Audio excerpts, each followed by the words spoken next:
Taking off in 5, 4, 3, 2.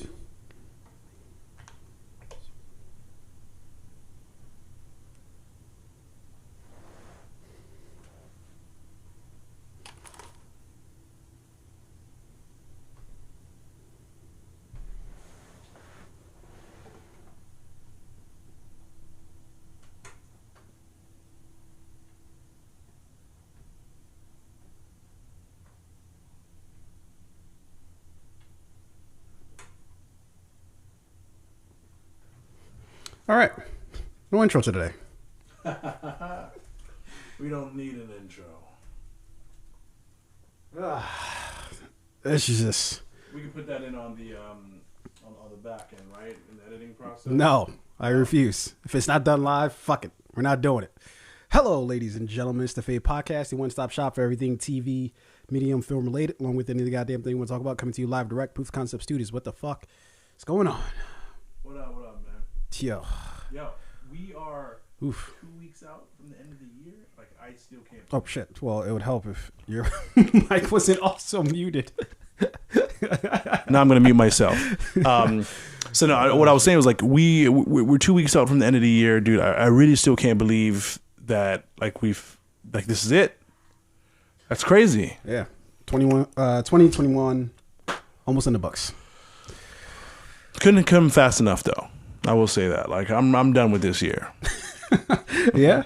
Yeah, I mean, not to say that I had a bad year, but like I'm just let's keep moving forward. You know what I mean? 2022 sounds nicer anyway. That's what you say when you had a bad year. Or I'm just trying to, I had a good year and I'm trying to get out of this year before it goes to shit. Yeah, that's fair. I've had a pretty good year. It's been a weird year. I will say that. Yeah, it's been a weird year, strange year. But I'm not this year. I'm not putting too much stock into the changing of the years, and next year is gonna be it's gonna be my year. Nah, fuck all that shit. It's either like I feel like you have to have other goalposts outside of just like the changing of the calendar, right? Like there's got to be like a goal, and I mean if it just so lines up with the calendar, then fine. But it should be like, because the thing is, that's how it's naturally happening. Is what I'm saying making sense? Yeah, no, definitely. Like just because the year's changing over does not mean that the problems of the previous year will not follow you. Like just because there's a new year doesn't mean like you no longer owe Visa that like those thousands of dollars back that you spend on your credit card, or like your student loans don't go away. Yeah. Your crazy ex is not going to go away either. It's kind of like when people say like, oh, I'm so like stressed where I am. I just want to move to California, and like, well, whatever stresses you have here, they're probably gonna follow you there too. It doesn't just go away. The weather's nicer, but you still have to have a plan. There's something to be said about that, about like trying to like run away from your problems instead of just like kind of like meeting them head on. Eventually, they're just gonna come back to bite you in the ass, and this is coming, straight from somebody with very direct experience. Trying to, kind of just let things kind of go under the table, or those things that are left unsaid or left undone. Eventually, they're just going to come back and bite you in the ass anyway. So you might as well just fucking tackle them, just get it over with, Yeah. And keep it moving, man. But what's going on, man? How is your TV and movie life? What are you watching these days? I know, I'll get right back to that in just one sec, but I'll go ahead and rattle off some things that are coming out this week, next week. Let's do it. Spider-Man No Way From Home, obviously dropping this week. Are we seeing that? What are we doing? I'm not like I hear it's amazing. I'm not pressed either. I'm not pressed to see it. Yeah. But the problem is I don't want to know what the fuck happens, and I know social media is there's going to be a million spoilers. Like you're not going to be able to go on Instagram without like seeing. Oh, here's the post credit scenes or whatever. So that's the only, and I guess that's genius marketing strategy, right? Create all this fucking mystique around the movie, and everybody's going to want to go see it simply because they don't want the shit to get ruined by social media. So I think that's my only reason to go see it. I might if we don't see it together, I might just go ahead and go solo, because then I'll just be able to find like a quick seat like in the middle of like a day, you know, or some shit like that. Yeah, I don't have to worry about lining schedules up and shit like that. Just go ahead, a little matinee showing or some shit. I definitely don't want to go see it during peak hours. No, you know what I mean? awful. Like I want to go either like in the morning or like midday or something like that. Yeah. I mean, am I gonna see it? Yes. Like, am I fucking going nuts to see it? And like some people are on the internet? No, not at all. People squaring up over these tickets. Yo, yeah, I've seen like fights break out in movie theaters. I've seen like people in line. Let like me fight somebody over fucking watching Tom Holland in a fucking mask for 3 hours. No. Yeah, okay, that'll. I've got other shit to do, guy. Yeah. I have different priorities. There's nothing you could do or say like I'm gonna fight you over like Spider-Man No Way Home or whatever. Venom's gonna be in it. No, he's not. Listen, I don't care. I don't care who's gonna be in it. But we have Swan Song coming out this week with Mahershala. Yep. I believe that's how it's pronounced. We were struggling last week, still probably struggling this week. I definitely know it's not Mahershala. It's not? No, I know that for sure. Did you see him say it? I'm pretty sure it's like Marshala or Mahershala Ali. And that's not like Mahershala. We're not getting closer. So Swan Song comes out this week. I'm really interested about it. I'll definitely watch it. It comes out on Apple TV Plus. So yeah, I'll definitely be checking that out. Then next week, the big one. Yeah, this is the one I'm waiting for. The big one. The Matrix Resurrections. I saw the Matrix Awakens. It was basically just like it was using the Unreal Engine. I don't know what the fuck Unreal is. I don't keep up with games all that much, but apparently it's just supposed to look like mad realistic. And they do a lot of different things with this game, so to speak. In order, I've never seen that before. What's it called? The Matrix Awakens is this. Okay, the video game. Yeah. So it's awesome because they basically make you guess like what is not real and what is real, like because they actually have Keanu Reeves like acting in it, but some of it's him actually acting, some of it's this animated stuff, or I guess the game stuff. But anyways, it looks pretty fucking dope. No, this shit does look real as fuck. Yeah. And anyways, I just can't fucking wait for this movie, man. I my expectations are, I feel like, correctly tempered in that I don't have tremendously high expectations. I'm fully prepared for it just not to be good, but I'm just a little bit of hope. Maybe it is. Maybe it's fucking dope as shit. I don't know. Either way, I'm just gonna be glad to see these characters again. I have grown. I love the Matrix when it first came out. I've only grown to love it over the years. In understanding it more than I did when I first watched it, or even subsequent times in watching it. I feel like only recently have I really sort of grasped what they were doing, and even then, it's still like there's a lot of field there to mine. I don't even know if that analogy I just used was correct, but we'll roll with it. But yeah, anyways, that comes out next week. Yeah, man, that's the big one I'm looking forward to. Like that's the last exciting movie of the year for me. I don't know what. Well, never mind. The Rams movie, the Kurt Warner story is a Rams movie. It's the Rams movie. It's a Kurt Warner movie. Kurt Warner's life story. Yeah. That does come out on Christmas Day, so I will be seeing that in theaters too. So between Matrix 4, you're going to go to theaters to see that? Yes, in my Rams gear. Ew. Yep. That's gross. You come with me? Fuck no. All are welcome. That's an emphatic no. The fuck I look like on Christmas Day going to go see fucking a movie missing time with your family. Zach Levine or whatever the fuck his name is playing Kurt Warner. I don't even know who's in the movie. All I know is it's gross. about the Rams. Anna Paquin, whatever. She was Rogue in X-Men. Cool. Yeah, whatever. She plays his wife. And also I should say shout out to real life Anna. Not real life Anna. She actually, Anna Paquin is actually, that's literally her name. So she's actually real. I meant shout out to Addie and Anna. I know Anna's not feeling too well right now, but thankfully she's on the mends. So yeah, get well soon. Yes, get well soon, please. But a lot of other things coming out next week. They got Encanto, which actually looks pretty fucking dope. It's the animated kids movie, right? Yeah. It's fine. You can just leave it off. I'm gonna see that shit. Struggling to put the top. No, I got it. Listen, I'm gonna figure this out one way or another. Are you? I'm doubting it. Here we go. Each moment, I'm doubting you more. Of course, Underdog comes out next week, as we mentioned before. Don't Look Up comes out on Netflix. And that the movie with like Leo and Meryl Streep and Jennifer Lawrence, and and a whole host of people. I think I also think, what's his name? Jonah Hill, I believe. Yes, he's in it. Yep. Yeah. And then we have A Journal for Jordan. Of course, it's probably just Michael B. Jordan running without a shirt for about an hour or so. So I'm sure people will get a kick out of that. The Tragedy of Macbeth comes out next week, starring, of course, Denzel Washington. And the much heralded Licorice Pizza. I believe that's Paul Thomas Anderson's new flick, but I could be wrong. I've seen posters for that. Not really interested. Yeah, it's fine. I don't doubt that it's probably not your cup of tea. It's more of a kind of an indie film vibe to it. Even really, I just mostly hate the title. Licorice Pizza? Why? Yeah, I just fucking stupid. Like, you gotta be a better movie title than that. Why?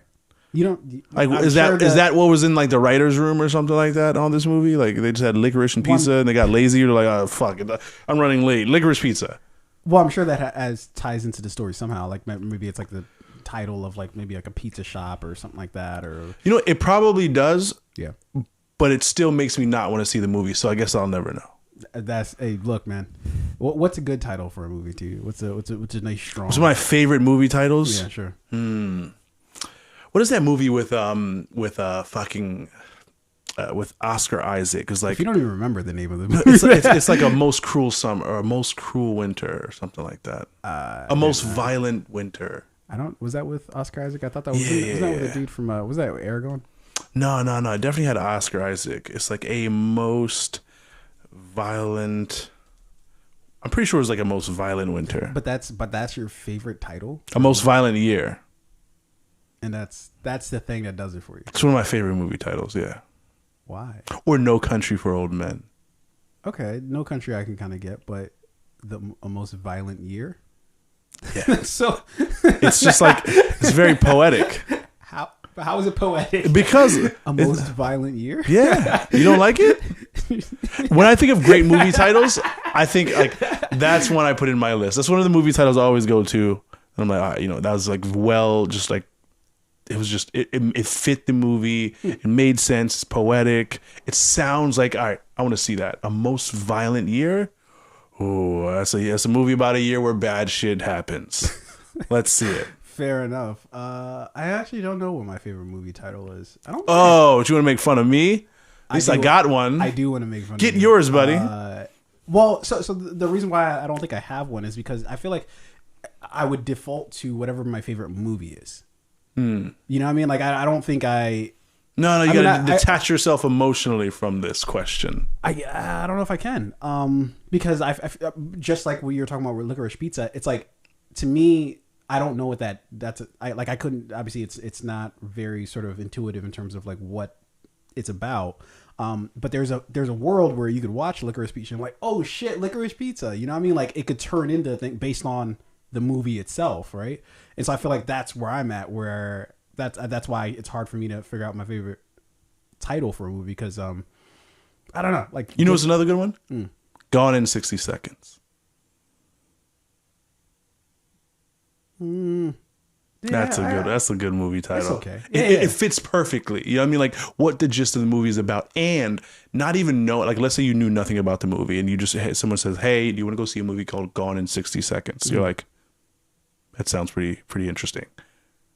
I don't know if it's all of that, but I was gonna say fuck. I had one and I just forgot what it was. I've always liked the Star Wars movies in terms of their titling, Revenge of the Sith. Right, that sounds like some dope shit. Empire Strikes Back. Empire Strikes Back. A New Hope. The Return of the Jedi. It just sounds like an adventure. Like it sounds like we're going. I'll give Star Wars movies like their credit. They've definitely had some good titles. Yeah, there was one I just thought of that you made me forget with your I don't even remember what movie. A most violent year. That was a great one. Anyways, whatever. Let's move on. Yeah. So that's what's coming out this week. What are you watching right now, man? What's in your streaming recents? I rewatched the final episode of The Sopranos recently because I was like, I saw this thing. No, I mean, I've seen all of The Sopranos. No, I know. I'm saying, but like, you just watched like the final episode. Yeah, because I saw something on. I'd be so lost, dude. I'd be like, what the fuck is? I don't know any of these plot lines that are happening right now. Yeah, well, I've seen everything, and I've seen it too. I finished it. I finished it like more recently than you probably did. Oh yeah, shit, because you never finished it. We were watching it for the you gotta bring that back, by the way. Yes. I've been slacking, yeah. But I was I watched it a while ago. I think when I watched it, it was just like a lot of it didn't make sense to me. Then I like heard this thing as I was scrolling through Instagram, so about like, it's like one of the greatest shows of all time with the worst ending. So I rewatched it, and like, for sure, I think of all the shows that I've seen, I do think Sopranos has like the worst ending I've ever seen. I simply. And I actually, weirdly enough, I got into a conversation this past weekend, this past Sunday, about this with Fave and JP. I think because things don't end how we want them to end or think that they should end, we deem them as like worse endings. So people usually mention Breaking Bad as like one of like the best endings. Or one of the best shows ever, if not the best show ever, and they love the ending, right? But my question always is, what was at all unexpected about the Breaking Bad ending?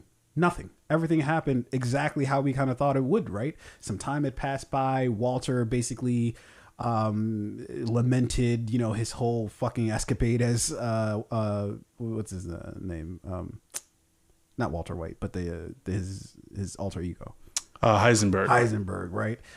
So he tries to make amends with his I guess then ex-wife, or I don't know if they were divorced by then, but and he tries to make good by saving Jesse as well, and then I guess he kills the two people who are like the people who were like running the shit, and so.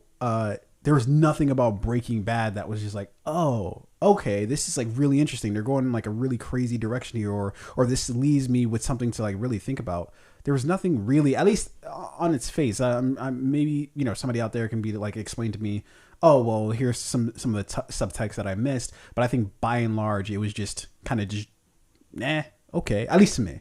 But Sopranos, I feel like, is misunderstood because, for one, they already kind of tell you that they allude to something like this is probably going to happen. And then two, it's the perfect way to end a story about kind of a murderous psychopath who didn't really value life a lot, and to end it in that fashion, spoiler alert, I guess, to anybody who hasn't seen the end of The Sopranos by now. But it ended in such a way that left you wondering, like, what the fuck actually like happened, and to try to piece together, okay, like, what do we know? What's the whole vibe of the show, and what is it trying to, like, what is it steering us towards? And I feel like there's so much in the show that brings you to that ending, and it's a satisfying ending, not in the sense of like you get closure, but it's a satisfying ending for that show. Like for everything else that happened. It's the same thing with Game of Thrones. I thought Game of Thrones had a fitting, and there were a couple things I took exception with, like say with Bran becoming the king. I thought that was kind of like but I feel like the general gist of the ending was like, okay, yeah, this actually makes sense based on the rest of the show. It's just, I feel like we're so used to just normal stories of just ending in very cookie cutter ways that when we see something that's like daring and shocking and doesn't try to tie everything up in a nice little fucking bow, we start malfunctioning. We don't know how to fucking take it. Listen, I hear you. It was very poetically well said, but nah, that's bullshit. Listen, the ending was terrible. Like it. Why was it terrible? It was. There's one thing to leave the audience with like an open ending, right? Whereas like you're not entirely sure what happens next, right? Do they live on and fall in love? Do they get married? Do they have kids? Do they break up? Do they die? Like you're not entirely sure. A lot of romantic comedy. Well, I mean, you know what I mean. Like, you know, sometimes in like romantic comedies, you don't know what happens to the couple, right? Enough, in this one, like, I remember the music in that scene. Bruce Springsteen.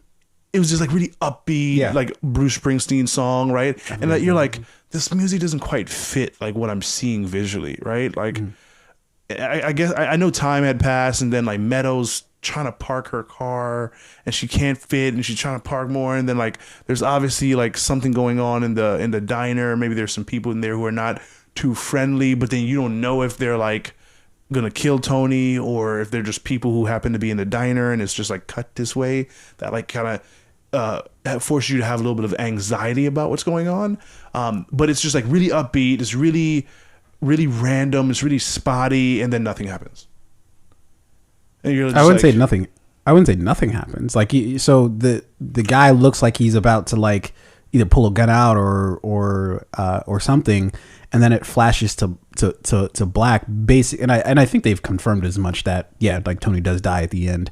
But I'm sorry.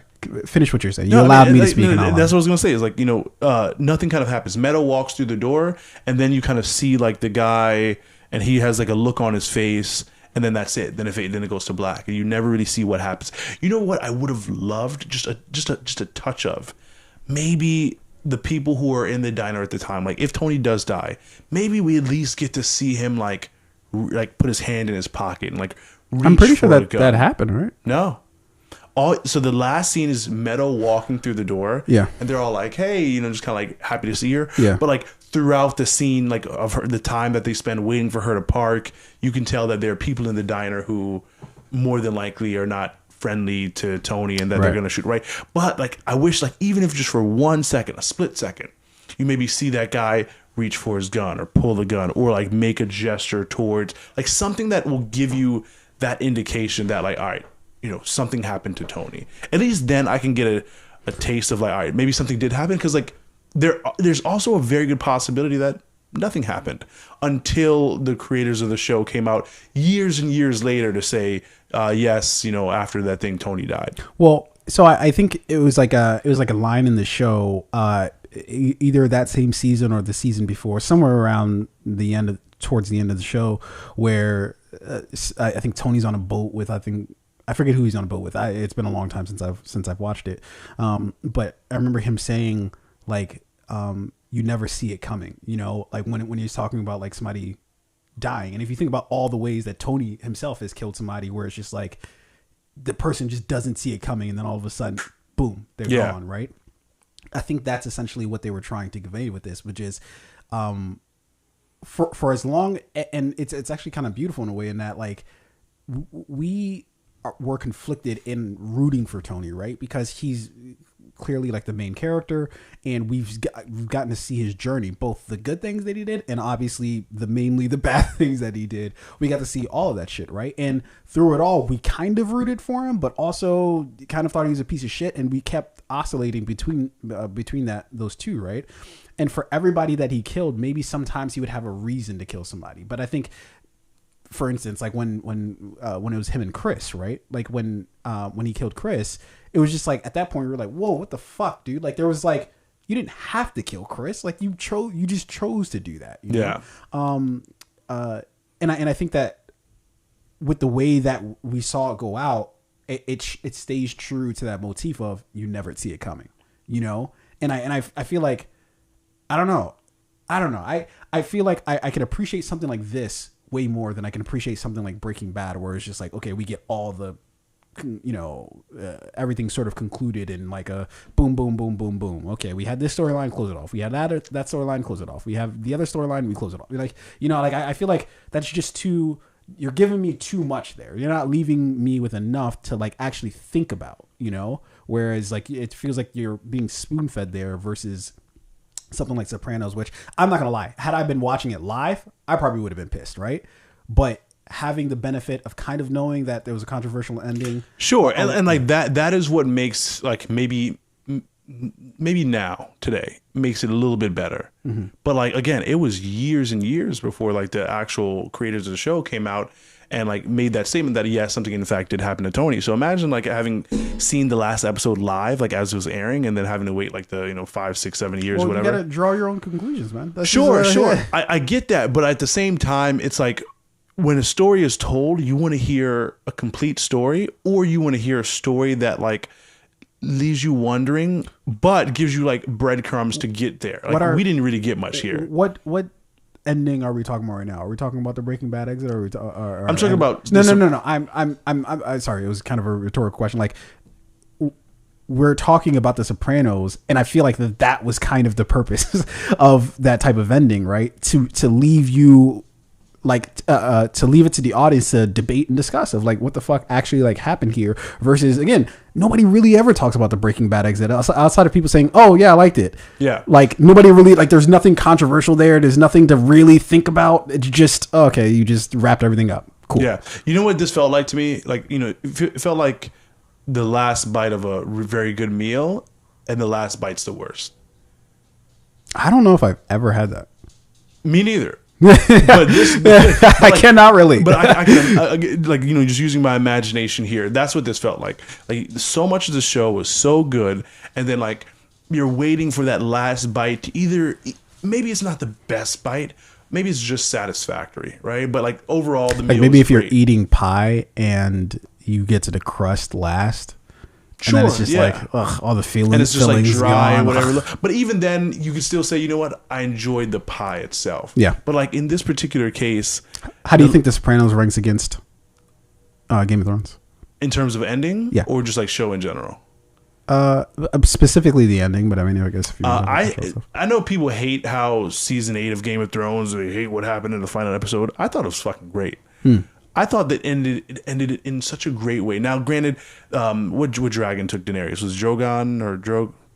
Yeah, Drogon. Yeah, Drogon. Yeah, I believe it. We don't know what happened to Drogon and Daenerys. I mean, there's a story that they took him to the red whatever, and then Daenerys might be reborn. But Priestess. It was a very, very exciting, fulfilling ending. The last bite was delicious.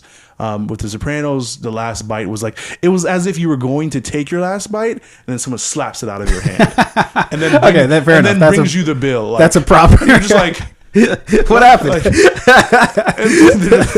You already added gratuity. Like, it's like, I can't tip you less than you deserve for that terrible last bite. Oh, that's hilarious. Yeah, endings, man. Endings are hard, man. I wished. I wished. The show that I wish had ended a lot earlier than it did was Supernatural. Because I thought the original ending, which I believe was supposed to be the end of season 5, I was like, oh my God, this is one of the greatest things I've ever seen, but then they continued. And so I feel like I'd rather leave on that kind of note of leave them wanting more. It's like, that's the old saying, right? Always leave the audience wanting more, know? And I feel like even though people take issue with it, I believe that's what The Sopranos did. And I don't know. I wanted less when I saw that ending. No, you wanted more. You've spent all this time saying you wanted more. I mean, if they'd ended it, if that was the ending, then I wish they'd ended it sooner.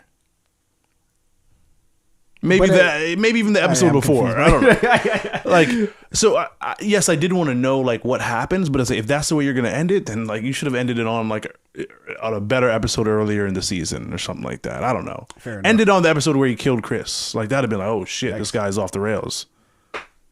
Yeah, I feel like if you ended there, then I don't know. I feel like a part of the thing with The Sopranos was Tony was kind of a piece of shit, and he just like. He was like the last man standing there at the end, right? Like there's a lot of people who fucking died along the way. And Tony's been a piece of shit basically the entire time, and he was still there. And it was kind of just like, okay, he kind of got his at the end, but we don't really get the satisfaction of seeing that, right? Yeah. That we see this dude do evil thing after evil thing. I think that's kind of how the world goes, right? People do evil shit all the fucking time, blatantly so, and they show up on Wednesday to the Zoom meeting like, hey guys, how's it going? Yeah. Like nothing happened, you know? A little bit. Yeah, I get that. So yeah. Yeah, but to answer your original question, what else am I watching? I'm also watching Dexter right now. Are you just starting Dexter? I'm in season 4. But I mean, like you're watching it for the first time. Yeah. Okay. But we're burning through. Have you ever seen it? I'm debating on if I should start it or not. It's really good. It's my girlfriend. She like, you know, Emily wanted me to watch it, and it's one of her favorite shows. One of the things that I noticed last night about the show is that like the characters in the show are very much playing characters, and there's a path of ease to everything that's happening in the show for the main character that is for me getting so unrealistic that it's like distasteful. You know, it's like there's no fucking way that any of this would happen. Like, you know, are you familiar with Dexter? He's like basically like a serial killer who kills other people who he's a serial killer who kills bad guys, right? Sure. He has this code, right? Yeah. But like, he'll literally like just pull up right in front of a bad guy's house, like walk right up past the Ring doorbell that has like the fucking motion sensor, go in, kill them for like 8 hours, chop their bodies up, and then walk out. No one sees him. He never gets caught. No, what are you talking about? It's America. What the fuck do you mean? Granted, yes, he's a white man and he does work for the police department, but still, especially the fuck with as many fucking you know how they fucking just scrub evidence and shit. Like, did that actually happen? Yeah, no, it and seems a little murky. He would be the one to come and like do the crime scene investigation. He'd be like, who would have more confidence in committing a crime like that? But it's like nothing. I'm not gonna say nothing goes wrong. There's just like a path of ease to everything that's happening in the show that I'm starting to get bored with. And I know how that could be. And like the acting is not stellar. You know what I mean? It's just like an interesting show. So am I having fun with it? Yes. But like she keeps asking me like, oh, isn't this the best show ever? I'm like, no, not at all. Have you ever explored what it is that you two like? What are the differences? Like, so for instance, like there are a lot of times where you'll say like, oh, well, she likes this and I hate this, or I like this and she hates this. Have you ever explored like what, like gotten to the root of what the differences are? Because I'd be curious to see like what, because I could tell you like me and my girlfriend, like the differences in like I guess our taste is that I like things. She likes TV. She watches TV kind of passively, meaning that she doesn't really like diving in like with something where she has to like really like. Usually she's like working at the same time, or like I don't know. She's just like, this is just something that's on, right? Yeah. And so she'll watch something like that's very like face value. She watched like The Fosters, right? Which is a very face value type of thing. They don't have too many complicated scenarios where we have to really question like the morality in our own life. You know, like it's not really deep shit. Whereas I feel like I like to watch things that, and I don't mean this because I sound like an asshole when I say this of like, oh, I'm a deep thinker. And it's like, I don't think that's it. I don't like things being like spoon fed to me. You know what I mean? Yeah. And so I feel like that's kind of like at the root of our differences. I feel like for her, she likes, she attaches herself to like certain characters in shows, right? Where it's like, I like this show because of this one character, and then all the characters around them are like supporting characters, right? But like, you know, she loves the show because she likes Dexter, right? She likes him, everything about him, his psychology, the reason why he does what he does. Like Dexter is like the reason why, you know, for her, why she likes the show. Whereas for me, and you know, and another show that she loves, Vampire Diaries, right? And it's all about like Stefan and Elena, and everything that happens around them too. Or like Damon, Stefan, and Elena, and like those characters, right? I never watched the show, but doesn't she end up with Damon? She smashes them both, right? Both of them hit. Like, and I'm like, yo, I'm sorry, I don't care. If my brother smashed, I might smash too, but I'm not finna wife you after that. Like, no, I can't bring you to Thanksgiving dinner. And it's like, you know, it's just weird. Yeah. Cousins laughing like, yo, you girl, you smash your brother, you still with her? Like, what are y'all doing? I'm not doing that. But anyway, so like, again, she's really like, I think she's more attached to like characters and then like relationships in the show, whereas I need everything else around it to believable. Even if I like a certain character, like we were talking about Power, right? And how Yeah, terrible show to bring up with this exact thing in mind. If you talk about unrealistic characters and things, and well, I feel like at least Power was somewhat rooted in like reality. What, like, it's drug dealers in New York City. Like, now, granted, was it though? there were certain things about the show that were very much like situational. Like, could only really happen in a show. When Ghost shows up like fucking Batman and he disappears like fucking Batman. That's why they call him Ghost. Yeah, very unrealistic. But what I like are shows where not only is it somewhat like rooted in reality, like, hey, like this is like real situations, real people, and there's a sense of reality here, but like it's not anchored by like one character and one character relationships, or one character and like that person's, it's not just from that person's individual perspectives. Like, there are many other perspectives going on around here, and there's a sense of like, you know, real. And that's why I don't like teeny shows. What is that genre called that Addie likes? Oh, YA, young adult. I don't like young adult shows, like, where like, because in Vampire Diaries, they're like I think the show starts off and they're like sophomores in high school, but they're just like running around town, like no adults. It's very, very unrealistic. Like, yo, no sophomore. It has like, you know, this mansion that they own. They're living by themselves and they're running around town, fucking around with vampires, solving crimes. Well, but I mean, isn't it all relative to what our own experiences are? Meaning that, like, for one, we find appealing whatever we find appealing. Like, so for instance, you'll forgive stuff that's like unrealistic in the thing if you can identify with enough of it, right? Like, there'll be like some highly unrealistic shit. God, what's a show that I love? Danger, right? Whole show's unrealistic, right? But there are certain tenets of it that I just really identified with, and so it's like I can forgive all the other bullshit because I identify with a certain part of it so much that it's, to me. And when you mentioned Power, I was like, to me, Power's right up there with unrealistic shows, because just how much preposterous shit happened. You know, how many times Ghost was either about to die, go to jail, get jammed up, and then just miraculously he just, I knew how to have this cell phone there, and then I called the person, and then they were able to connect, and then it's just, come on. It's like fucking like it's like that meme of Charlie from It's Always Sunny in Philadelphia with like the fucking strings and shit going everywhere. That's Ghost, like every fucking episode. I haven't seen that meme. Yeah. But I say all that to say, I feel like it's in the eye of the beholder, right? Yeah. Like how realistic something is just, I guess, proportional to how much of it you identify with. And so I keep doing this. I interrupted what you were saying. No, but let's actually pause for 5 minutes. Okay. Yeah. Hold up. Let me get the graphic up. Let me get this paused.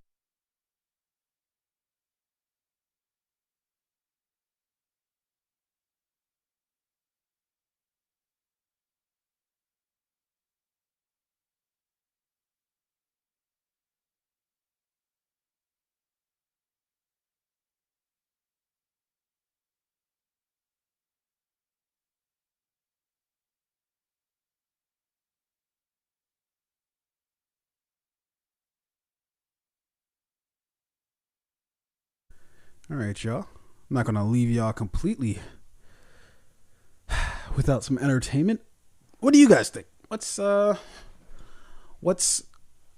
know, if you have a significant other, or if you have somebody who you usually watch shit with, and you guys have different tastes, what do you attribute it to? What's the reason? I'm always curious about reasons for shit. Like, you know, if I watch the same thing as somebody and I have a wildly different perception of it, I always wonder, why? Not to say that it's all objective and everything has the exact same, or something should have like a right or wrong meaning, or you should pull out of it the same thing. But if you have like a wildly different perspective than somebody else on something, I'm always curious as to not only what that difference is, but why do you have that difference? And so, yeah. I'm trying to think if, sorry, I'm just trying to toggle this off.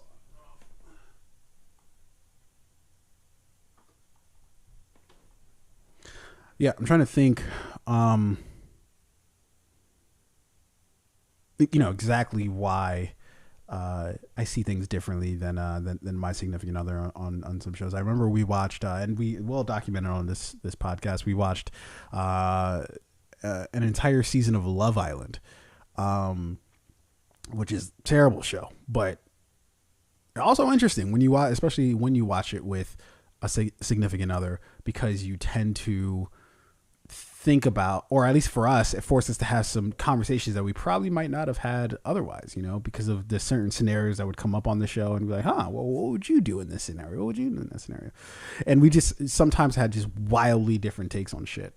And that was like really interesting to like think about, like I remember there's one particular storyline in which a woman, she basically they have to like pair up, obviously, and the guy was telling the one woman, hey, like I'm trying to pair up with you, and I really like, I fuck with you, and she just for whatever reason was not like, she was like, she liked him, but she was just like, she's not believing him, that he liked her, and it got to the point where he was kind of choosing somebody else.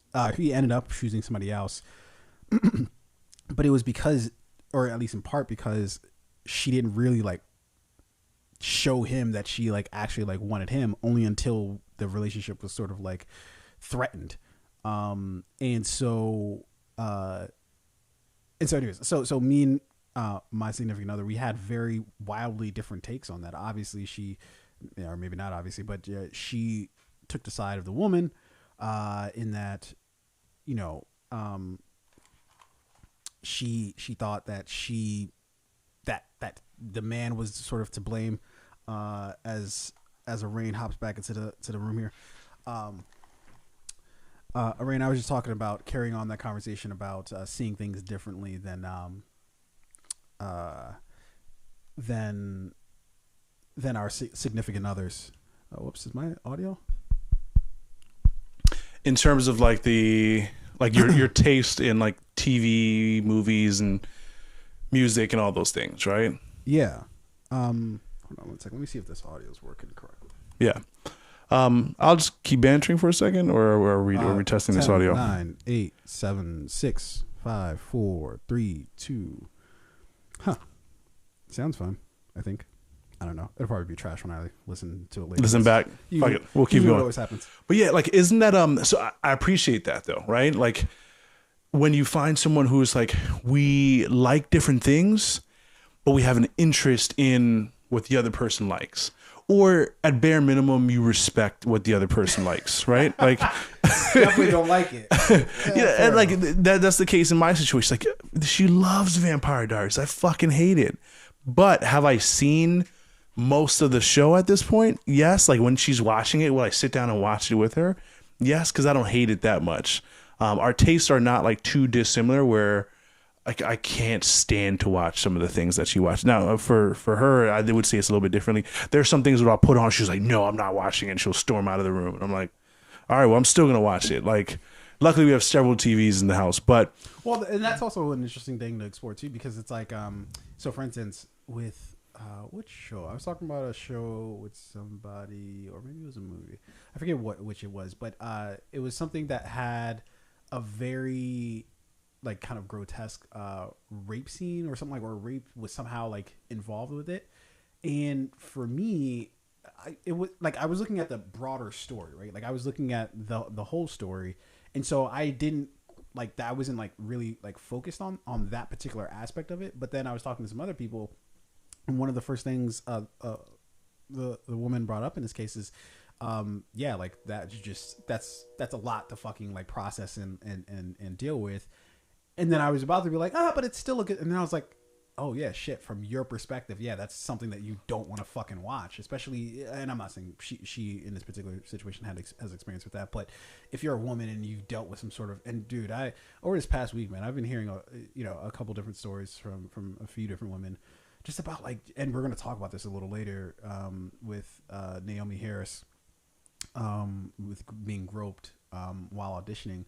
Dude, some of the stories I was hearing was like, what the fuck, dude? Like, yeah, like being like someplace and like having somebody put their hand up your skirt or some shit, and it's just like, what the fuck? I never put it like past women who like tell these stories, like, oh, I've been like grabbed, I've been groped, I've been sexually assaulted.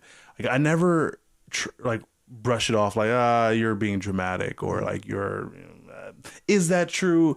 Because I've heard stories, and I've heard enough stories and also seen enough to know that this shit is very true. Yeah. Like a woman could tell you the wildest story. Like, I was just, I was in the elevator in my own apartment building that I've lived for 4 years, and like the guy that I see all the time in the building just walks up to me and just like puts his hand up my skirt, and you're just like, some people may say, yeah, that's crazy. There's no way that would happen, but like this shit does all the time.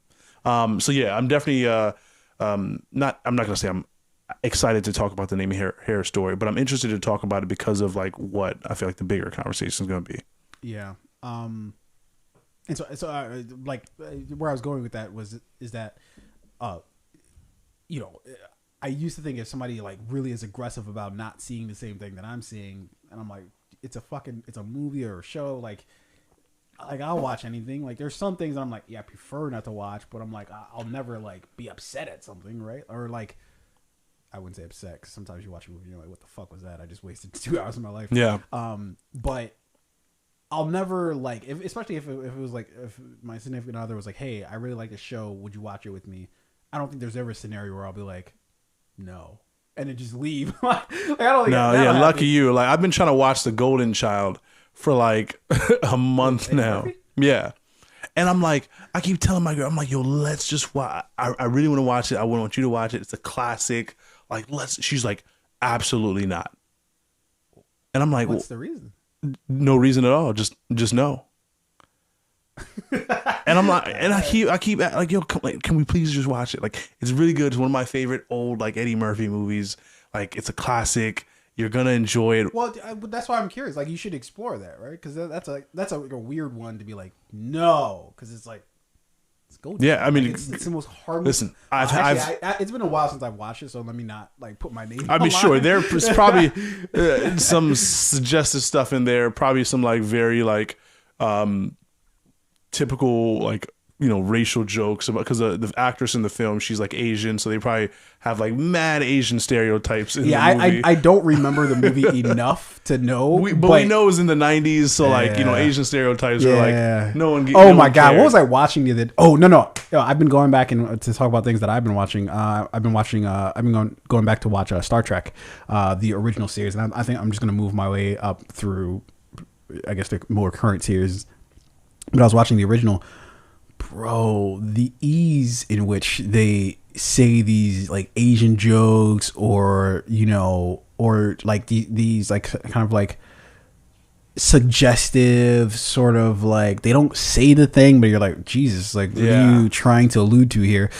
But even for Star Trek, which is supposed to be super sort of like forward thinking and like progressive and like inclusive of a lot of different people, that especially at that time, because it's from like the fucking 60s. This is like otherworldly. There's aliens in this shit. Well, it's not even about it being aliens, but like even the crew on the ship is like super diverse, or at least diverse for that time. As far as everybody who was working on the ship. But jeez, like I was watching, and they also said like an Asian joke. I was like, yo, whoa, I forget what show I was guys, everybody calm down. I forget what show or movie I was watching recently, and they kept using the word like, and I'll use it, but like with caution, of course. No, allude to it. Don't use it. I don't want to get this YouTube channel taken. They kept saying like gay, but like the F, close to the F word, right? Yeah.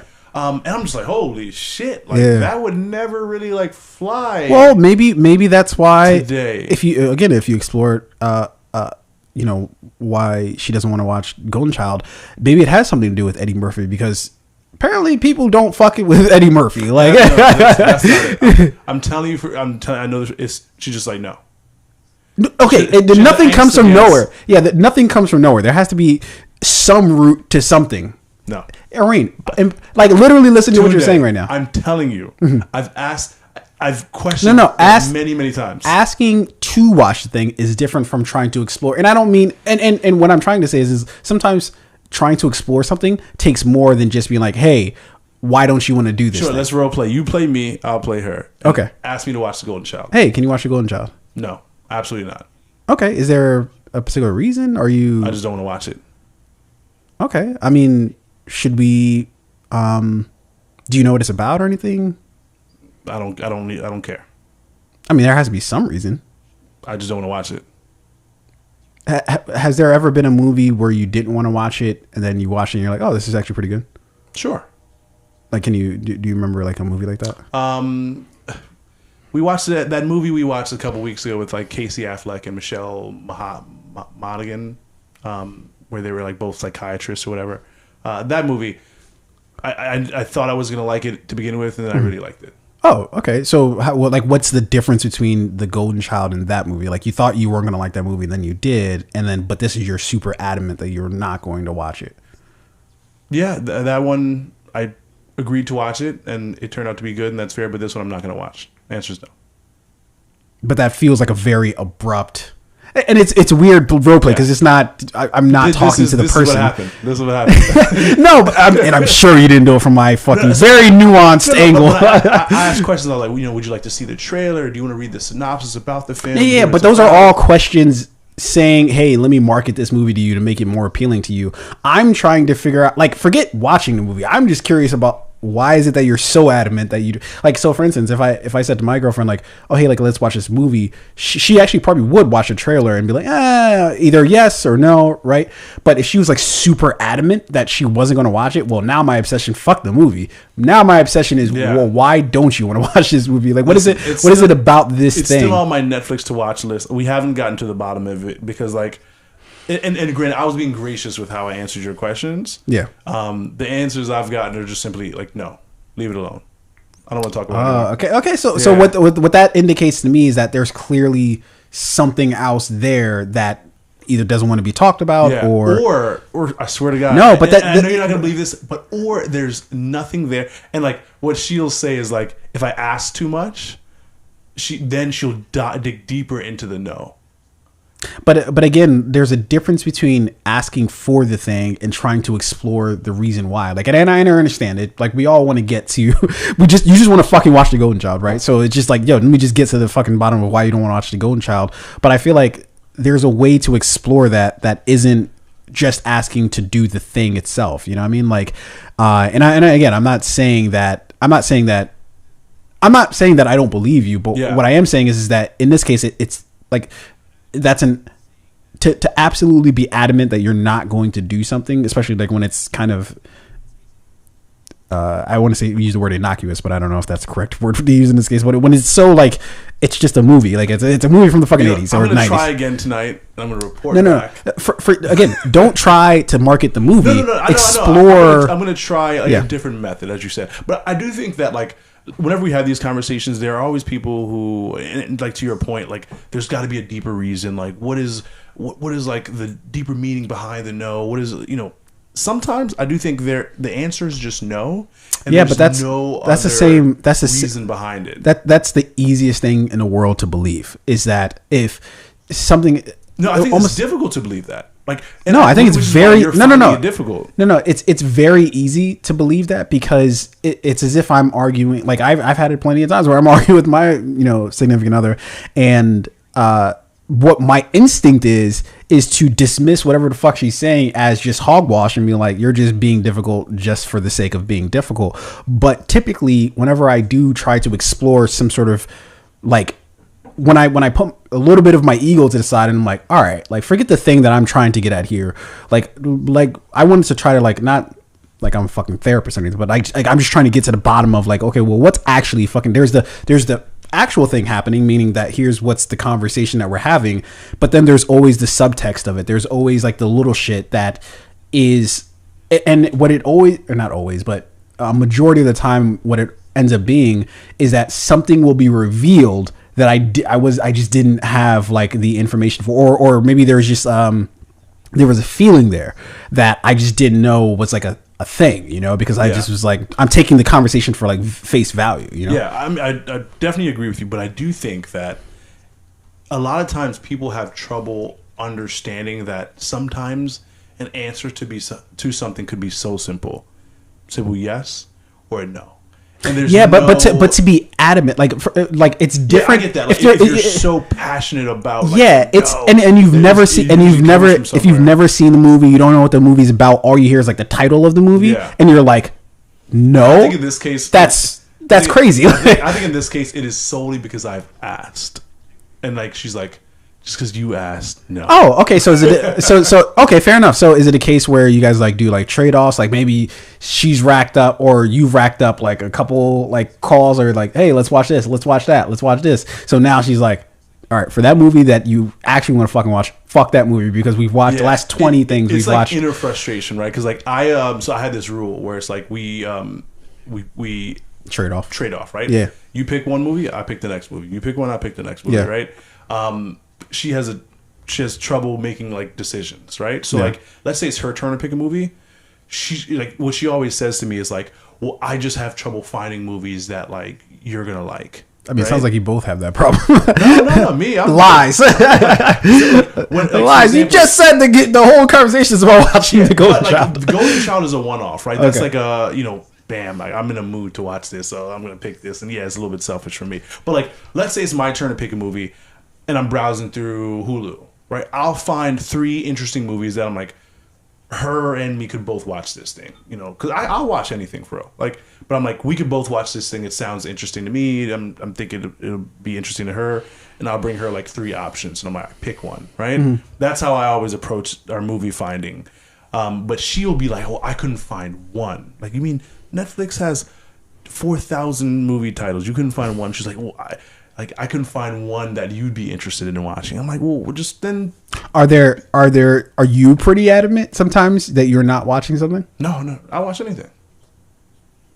If we were to go through the manuscript of your the only thing I don't like watching is scary movies. I've seen 1,000 of them, but like sometimes. Well, you see, that's a conflicting thing because she apparently loves scary. Yeah, so scary movies. But and she always picks scary movies, and I always watch it, right? And always. There've only been a few times where I've been like, like give me another option. You know what I mean? Or like let's maybe keep. What did you veto? Like what's the movie that you vetoed? Those very like actual scary movies. No. The scary movies that like you just tell nothing is original about it. Haunted House.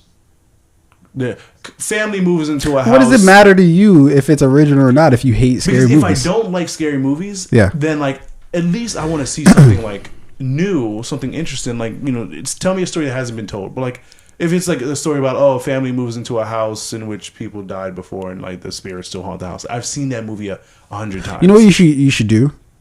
You should have like 3 times a month for both of you. You get to have no veto power. Tried that. Didn't work? No, it didn't work. She still wants to veto.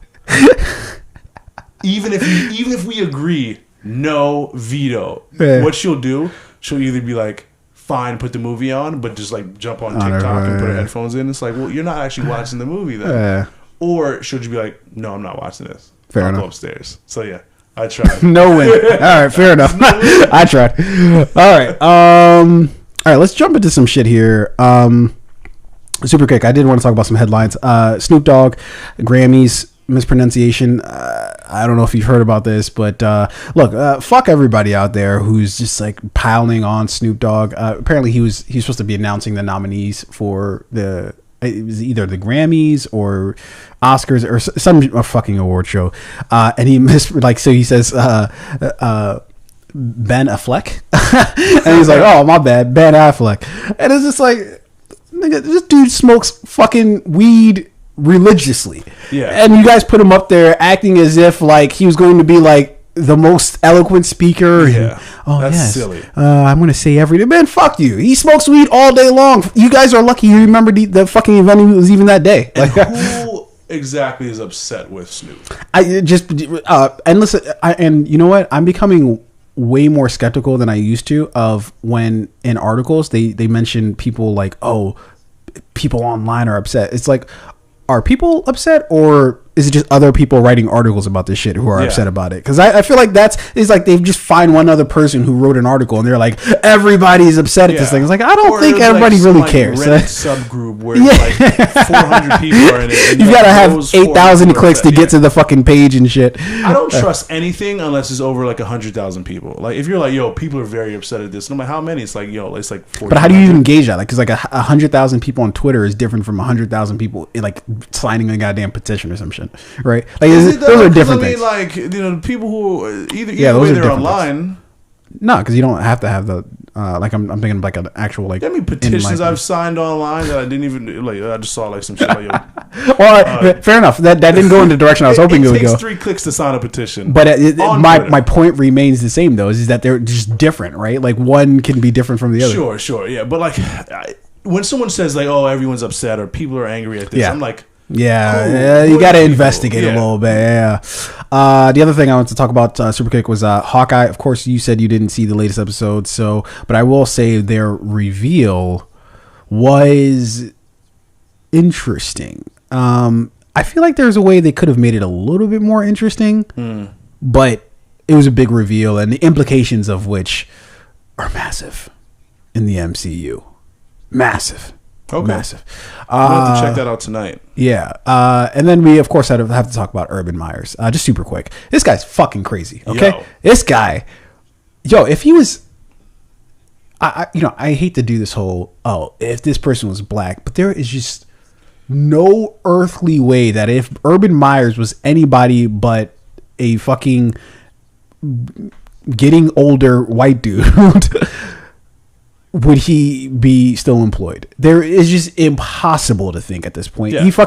So the latest story is that he kicked, ironically, the kicker yeah. Josh Lambo.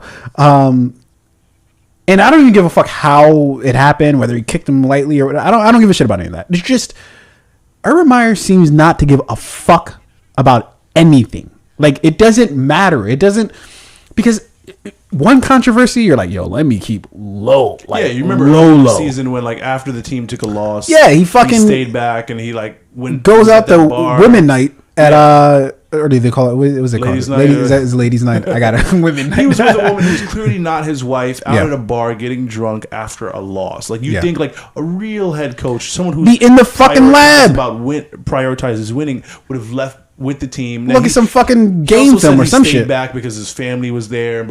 Clearly he didn't stay back because of his family. There was no family members around. Unless that was his fucking cousin that he was dancing with. It was Ohio. That might have been his cousin. I don't know.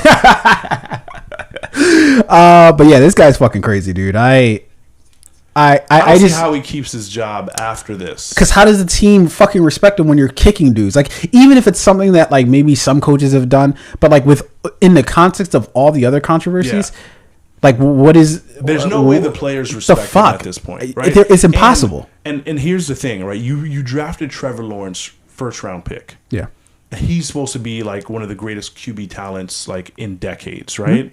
Mm-hmm. And so it's one of two things, right? Any team in the NFL, either the head coach is holding you back or the quarterback is holding you back, right? I mean, to be fair to Jacksonville, it's the first year after drafting Lawrence. They've been terrible for many seasons. Whatever they were going to put together, even if they had very great coach, very great quarterback, even a decent team, it's still going to take time to put that together. Yeah. But at least what you should expect of the head coach is that he is not adding to the problem. Yeah, it's like, the mystery here. Yeah, it shouldn't be the biggest controversy, distraction on the team. Like maybe you have like some young players doing some dumb shit that happens on every team. Maybe you got some like players who aren't performing up to their ability, but the head coach is like locked in, who's dedicated to winning. Not the head coach is the one who's fucking crazy, who's dude. At the bar. Like what? The head coach is at the bar? No. But anyways, that's it for headlines. Let's dive into our first trailer here. This one is very interesting. I'm very interested with this film. See, another great movie title. Everything Everywhere, all at once. You don't think so? No, I like it. You're just a a mystery to me. is all that I'll say there. It's a great play on words. Fair enough. So we have Everything Everywhere All at Once. Which is about an aging Chinese immigrant is swept up in an insane adventure where she alone can save the world by exploring other universes, connecting with the lives she could have led. This is directed by Dan Kwan, as well as Daniel, I believe it was Shiner. I'm probably saying that wrong, but written by them as well, and starring Michelle Yeoh, Ki Hu Kwan, and I sincerely apologize if I'm pronouncing these names wrong. You can just call me Snoop Dogg. James Hong and Jamie Lee Curtis. And this movie is due out March 25th of, I believe, 2022. But yeah, with that being said, let's check out the trailer for Everything, Everywhere, All at Once. Mrs. Wang. Mrs. Wang. Mrs. Wang, are you with us? I am paying attention. Now, you may only see a pile of receipts, but I see a story. I can see where this story is going. It does not look good.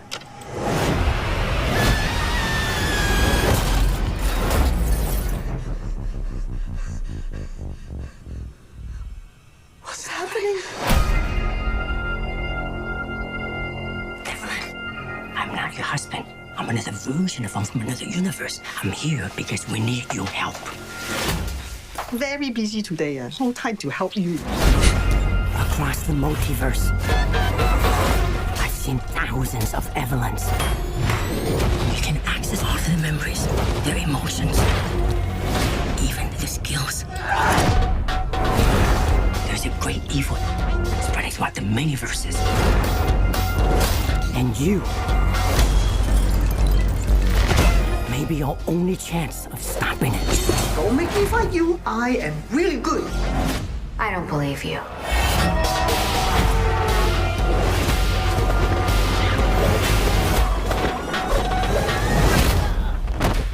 Wow, that looks really good.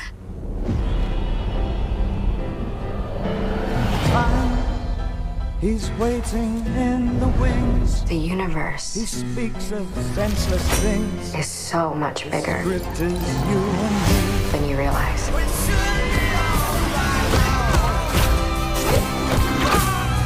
Of all the places I could be, I just want to be here with you. Remember our mission concerning the fate of every single world of our infinite multiverse. There is no way I am the Evelyn you are looking for. Every rejection, every disappointment has led you here. To this moment. Don't let anything distract you from it.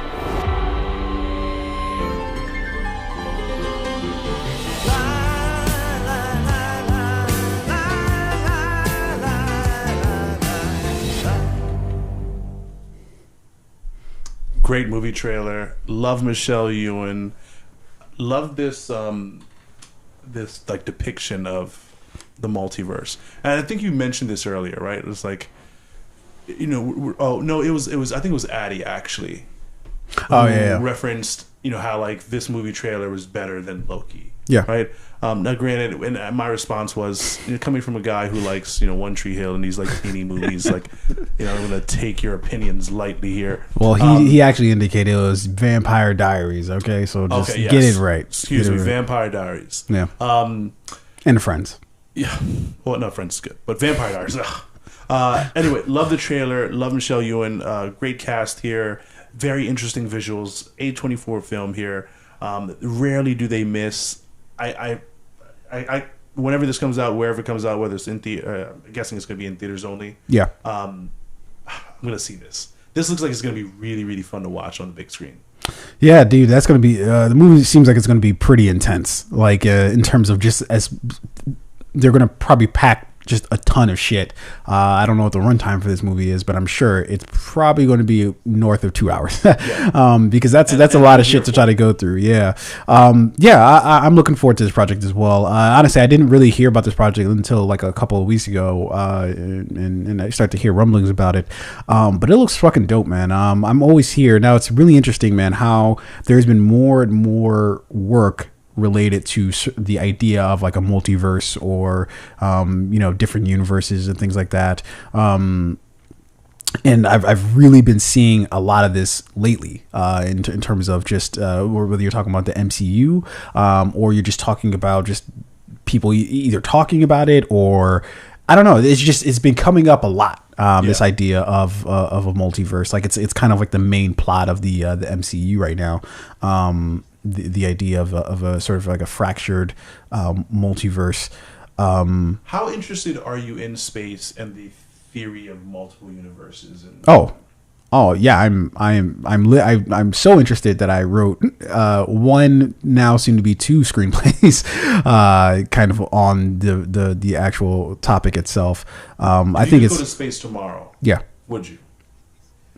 Sure, as long as it wasn't on Jeff Bezos's dime. Or like, I think he was in space for all but 1 minute, right? Yeah. Like, if you could go spend like a year in space, would you do it? Like, the plan is to not go really. up, it sounds like a lonely type of situation. spend a year, yeah, and then come back to Earth. I don't really. I mean, if I'm not like really exploring anything, then I'm just sitting in space for fucking a year. That sounds boring. If you could go on a space mission, like let's say you're not just like in a satellite station and floating in space. Like, let's say the plan is to go to a station on Mars, right, and like explore Mars a little bit. Would you go? I don't know. The adventurer side of me says, yeah, fuck yeah, let's do it. The other side of me says, fuck no, that sounds crazy. That sounds insane. And plus I've got I've got family, I've got friends, I got a pretty decent life. I don't think I want to like leave all that to fucking go explore Mars. That shit in Interstellar always stayed with me. How the guy, he was talking about like, yo, dude, we're sitting in a fucking like a tin can in the middle of space, and there's only this small shit that's protecting us between us and absolutely fucking nothing. Now you could argue that's the same when it comes to literally like anything else. Like if we fly in a plane, fucking go by boat somewhere, there's not that much between us and fucking sure death and demise. But in space, it just seems a little bit more lonelier. Like there's nobody else to even like warn what the fuck is happening. That's just me. Yeah, no one's gonna floating around. Yeah, if I drown in a river. There's a possibility maybe somebody will come across you. Most likely, eventually, I'll float somewhere. Someone will spot me, and you know what I mean. Like if I die in the woods somewhere, I imagine people are going to come looking for a couple. Not that you're that concerned with people finding you after you're already dead, but in space it just seems like more for like your loved ones. I hope they get to bury me, but me, I'm already dead. Yeah. But yes, like it's not as lonely as like in space. Like no one is coming. If something happens, you're done. Like no. Yeah, and even if they could, that would be unless you're the fucking Matt Damon on Mars or some shit. Yeah, that's it's gonna take them a couple years to get to you. We're Matt Damon. He'd be like, you know what, Adjustment Bureau. It was alright. We've had enough Damon, right? I like the Bourne movies, but we already have them. I can watch them again. I wouldn't. If somebody gave me go to space to explore, the number one shit that I need, they don't have there. What's that? Why I'm gonna go? Air. I'm not going nowhere that doesn't have air. I mean, you swim, right? Yeah, but I could go up to the surface and breathe and go back. But I mean, you're not without equipment to help you breathe. Like if I'm in space. Yeah. So here's the thing, right? If I'm underwater and I run out of air, I can go back and there's plenty of it up there. Depends on where you're at. Yeah, true. If you're doing some deep sea diving. I don't do that shit. Fuck down the deep sea for. I don't have gills. So I'm at the beach. I go in enough. I go in this far. You know what I mean? So if I run out of air. Are you afraid of water? No. I'm a good swimmer. I'm not afraid of water at all. Like I'll jump off the boat into the water. But like I'm only ever gonna go places where they still have like the main shit that I need. I'm not gonna go to fucking Mars. So me and my I brought this up with me and my girlfriend. We were talking about, like, we were watching a space movie recently, and we talked about space exploration and the theory of, like, multiple universes, blah blah blah. And I'm like, yo, that's all that shit is cool. I'm not fucking with it. That's it. I'm not fucking. I'm not going to space. The fuck am I doing in space? Why can't you be a little bit more open minded about going to space, right? I haven't even been to Denver yet. It's like Golden Child. Just think about it. I don't know. I know where I belong and where I don't belong. Fair enough. A few places I don't belong. Space. The fucking deep, dark abyss of the ocean. Yeah. I don't fucking belong there either. Fair enough. Yeah, I don't know. I would, if I didn't, say if it was like just me and like I didn't have other people like in my life, what's the difference? Like, be lonely on Earth, be lonely at Mars. At least I get to see some aliens and some shit on Mars. I don't know. Yo, getting raped by an alien. Why is that the first thing you think of? They always rape you. I don't know. Like, yeah. Have you witnessed this? Yo, have you ever seen Prometheus? Yeah. Or any of the alien movies where they just like stick their dick down your throat and impregnate I didn't. you? First of all, it looks like a vag, so I think that's a little different. Opens up. Well, yes, it opens up like a vagina. It definitely looks like a vag. 12-foot dick comes out. What? And they always go in the I defy you or anybody else listening to this podcast. Go back and watch Prometheus. Aliens. I did like 3 weeks ago. There was no 12-foot dick that came out of anywhere. So remember that scene in Prometheus? Well, first of all, yeah, the things. It just sticks onto your face. But then and and then something into your mouth. It just puts eggs in you. That's it. That's all it does. But like it's like a little. Like a thing. I never really saw it. In the final scene of the movie, remember there's that giant like octopus looking thing, and it's like pulling the alien in, right? And then like it opens up and it just shoves something down his throat and like pumps shit. Yeah, but it puts it. I think it like basically smothers his face. He doesn't. Whatever. What the fuck are we arguing about? 100%. Something went down his throat. Okay, whatever. I'm not doing that. Everything, everywhere, all the time. Looking forward to it in the new year, March 25th, 2022. Looks fucking dope. All right, let's watch the second trailer we got tonight. Sonic the Hedgehog 2. Did you watch the first Sonic? Fuck yes. Loved it. You loved it? Much better than I thought it was going to be, actually. Great movie. Yeah, we were sliding it for a while, and then... Yeah. Because it looks stupid as shit. Yeah. Well, remember how they did the original Sonic and they made him look like he was from like fucking New Jersey or something like that. With the realistic teeth and shit. The dental insurance at work. His employer. Well, apparently he did have the dental insurance. He had too good of dental insurance. I don't know. Those teeth look terrible. He had the. They look realistic. Is the problem? No. Did they look realistic? Yeah, it was because it went from him like dentures. Yeah, so it went from him looking like he had dentures to him just looking like a fucking. That's where you go get your teeth done, but you get it done in like Delaware, and it just like. I mean, they look real. Yo, all these states are going to cut. Like every time you drive to a state, they're just going to charge you a toll immediately upon entering. Bro, I already do owe the state of Delaware toll authority. Jesus Christ! Why are you saying this on a pod? You realize people can go back and listen to this shit. No, listen, they already know. They send me letters all the time. I'm not doing that shit. All right, dude. Sonic. So basically, it's just about Sonic doing Sonic shit and Knuckles. We're getting Knuckles, Knuckles in this like one. Ninetales in here. Ninetales and Tails. Also, no, it's just who the fuck Tails is. Stop trying to play coy. So this is directed by Jeff Fowler, written by Pat Casey, Josh Miller, and John Whittington. I believe that's how you pronounce that. This is of course starring Ben Schwartz, who I believe voices Sonic. Idris Elba, who will be voicing I think Knuckles. Colleen O'Shaughnessy, I believe that's how you pronounce her name. And then of course Jim Carrey. And this movie is due out April 8th of 2022. Let's check out. Can't wait. The trailer for Sonic 2.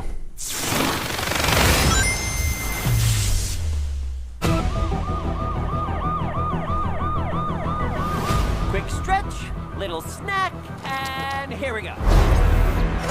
Sonic, I love that you want to help make a difference. Mind if I drive? But you're being reckless. Don't worry. How's his feet? Pretending to be Batman. Blue Justice, trademark pending. You're still just a kid. Trust me, there will come a moment when your powers will be needed. But you don't choose that moment. That moment chooses you. I just got goosebumps. Wait a second, did you steal that from Oprah? He's back! Papa's got a brand new stash. Since I've been gone, I've discovered the source of ultimate power. That sounds big. It's been on my vision board for years. Hope I'm not too late. I'm sorry, who are you? Name's Tails. Okay, this is what we're gonna do. Step 1, light taunting. Step 2, I have no idea.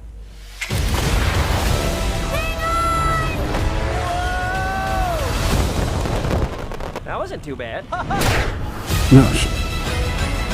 Today's forecast calls for a 100% chance of adventure.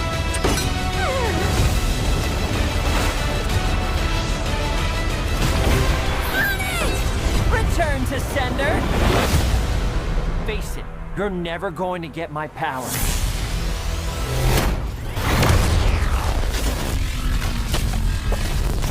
Do I look like I need your power?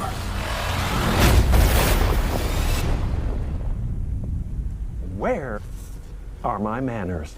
Sonic, meet Knuckles.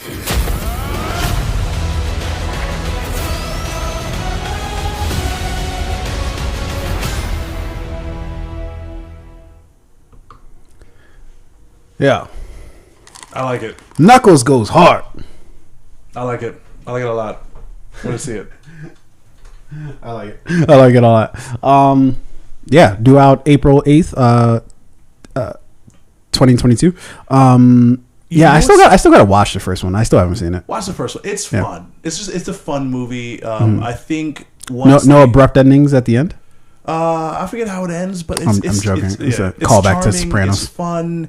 I feel like once they figured out like how the character's gonna look, and like they, instead of going for that like super realistic look that they were going for before, but let's animate this up a little bit. Let's make it more consistent with what we got in the cartoons. I feel like once they got that figured out, they had a really good story. It was a really fun movie to watch.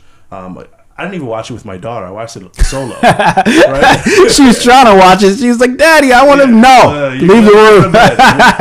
I'm going to pour a glass of whiskey and watch Sonic the Hedgehog, which I think that's exactly what happened. But I remember watching it, and I was like, that was fun. It was like one of those movies where it's just like you watch it, you're just like, oh man, that was good. Like I enjoyed that. Yeah. And this movie looks a little bit bigger, looks better. It's introducing more characters that we're familiar with from the cartoon and the video games. Jim Carrey's back. Jim Carrey, I feel like the trailers make him look like just goofy and silly and stupid, but in the movie, he was great to watch. This should go on the list of some of like Jim Carrey's best performances. Really? Because of how like locked in he is to this character and how he brings it to life. Just as animated as Sonic, which is, and no other, I don't think anybody else could have really done this role other than Jim Carrey. He's like perfect for it. Yeah. You find yourself saying that a lot with a lot of the characters that Jim Carrey plays. You find yourself saying, "Oh, I literally could not have imagined anybody else." Like the original Mask. That's why Jamie Kennedy didn't work for the son of the Mask, right? Because the Mask is Jim Carrey. Like there's just no. That's the only person who can play that. But yeah, I'll have to say I generally had no interest in watching the movie, but I'll check it out now. And honestly, I just forgot that it was a thing. So I'll go watch it, and then of course watch the second one. So yeah, that was our reaction to the Sonic the Hedgehog 2 trailer. Let's move on here quickly to some of our stories that we wanted to get to. Let's first talk about this Naomi Harris situation. Now, so look, I'll just read from the article, Deadline article here, and then we'll talk about it afterwards. James Bond star Naomi Harris has revealed she was groped by a huge star during an audition. Speaking to the Mail on Sunday, the Oscar-nominated actress who plays Eve Moneypenny in the Bond franchise said that the actor put his hand up her skirt during the read-through. The actress declined to name the man, but said that he faced no censure from those in the room during the audition. She said, what was so shocking about it was the casting director was there, and the director, and of course no one said anything because he is a huge star. That was my only Me Too incident, so I felt very lucky given how rife the behavior was. Now things have definitely changed. I was on a project where there was a Me Too incident, and there was no hesitation. The perpetrator was immediately removed, she said.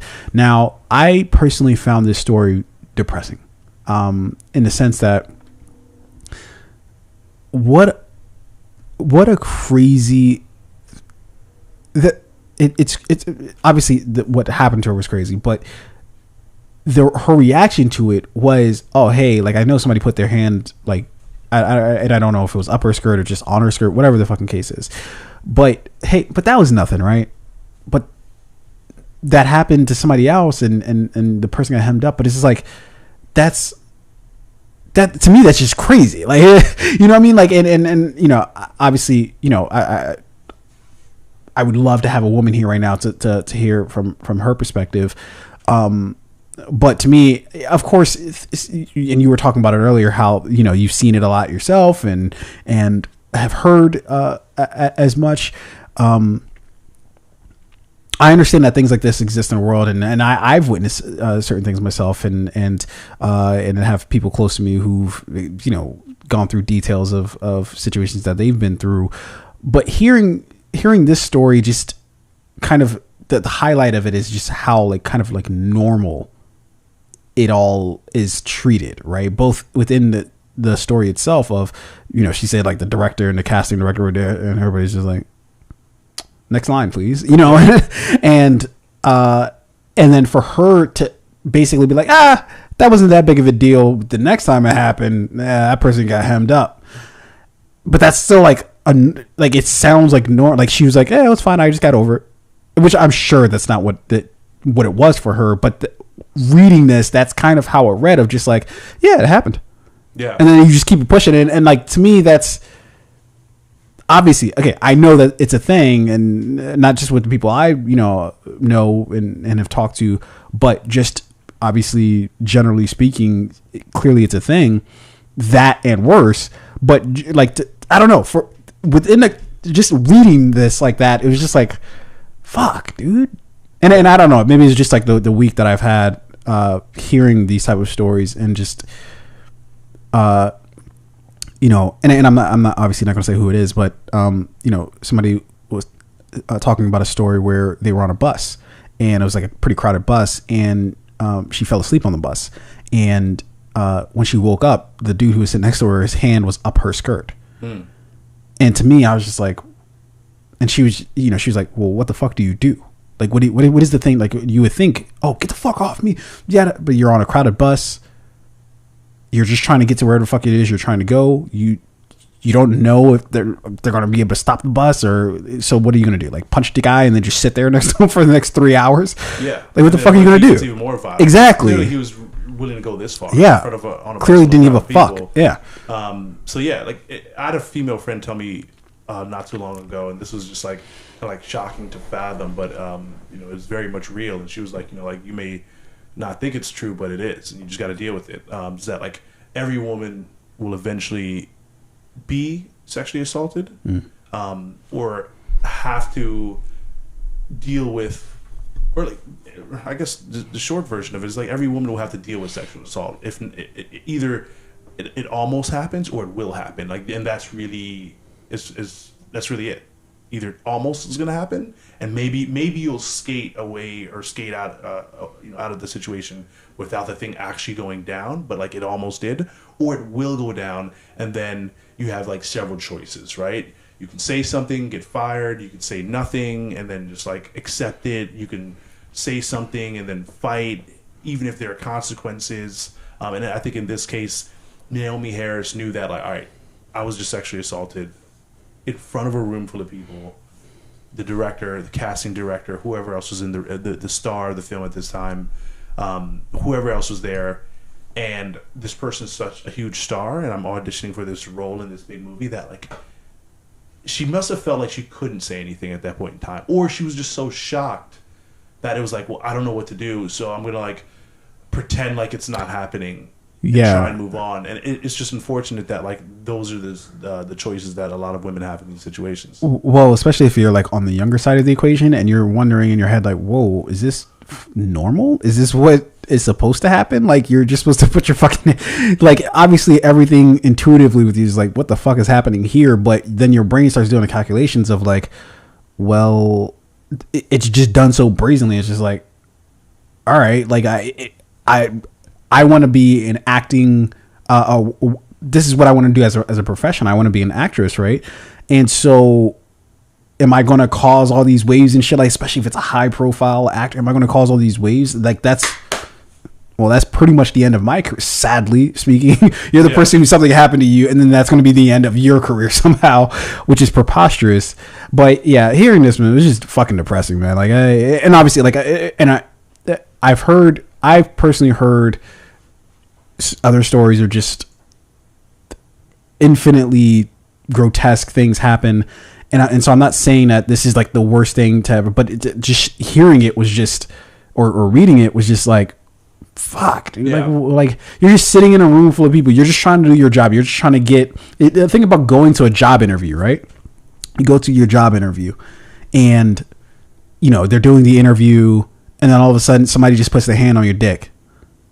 And then everybody else is just like, and then the conversation just continues, and you're like, yeah. I mean, for me, I'm, you know, I know this happened to Terry Crews, but I'll lose the job. But that's but it's so easy to say based off of positioning, right? So like you're. Fortunately, I've never been in that situation. I've never been like sexually assaulted by another man. I do think that I'm confident knowing that how I would respond in that situation, but I understand that not everybody would, right?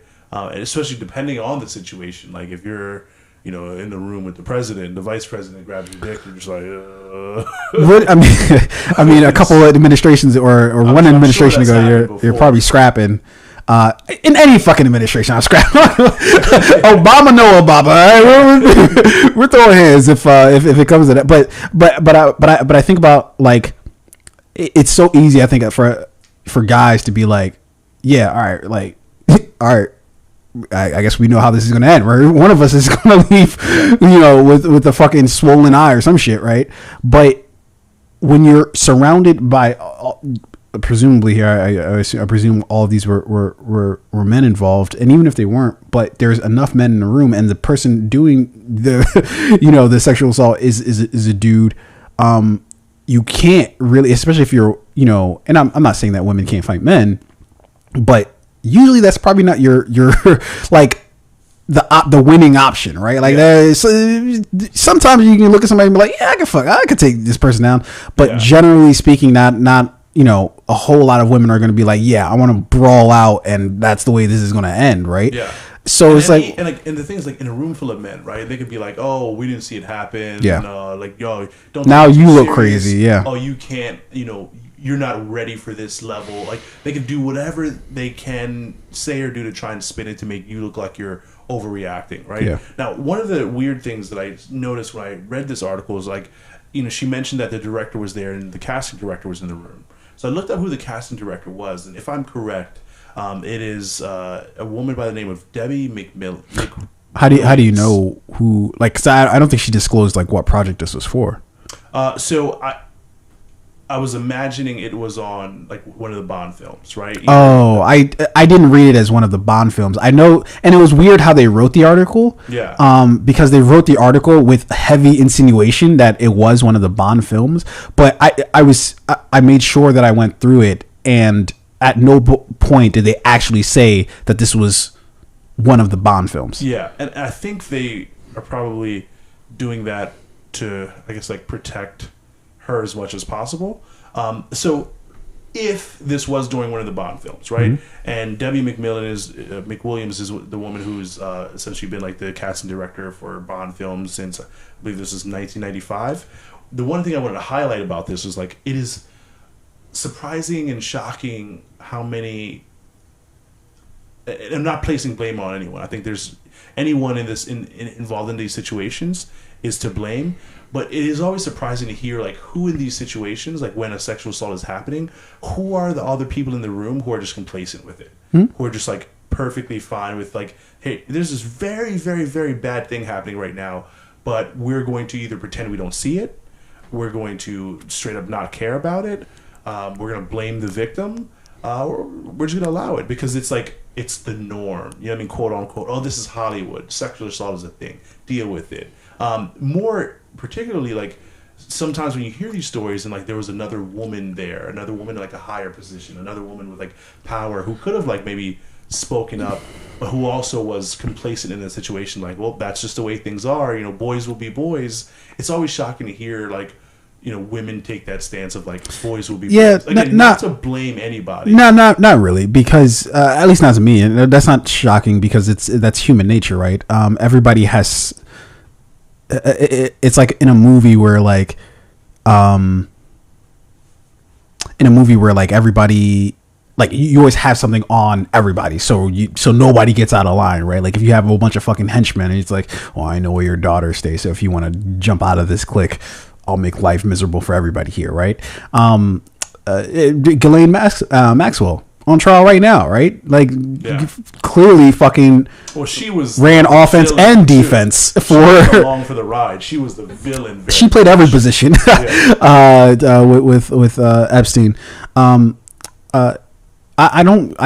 never like, and I hate. I guess I do always hate like the insinuation when it's just like, yo, everybody's capable of everything. Like, I don't run anything by anybody, meaning that, like, you know, man, woman, black, white, old, young, nothing. Everybody's capable of everything, right? It doesn't fucking matter what somebody looks like or what their background is, or I guess it does actually matter what their background is, but what I'm trying to say is like, the people who are complicit, like, so for instance, I was, this past week, I caught this clip of a woman who had been fired from Starbucks because she was quote unquote whistleblowing about a meeting in which they were basically dogging unions.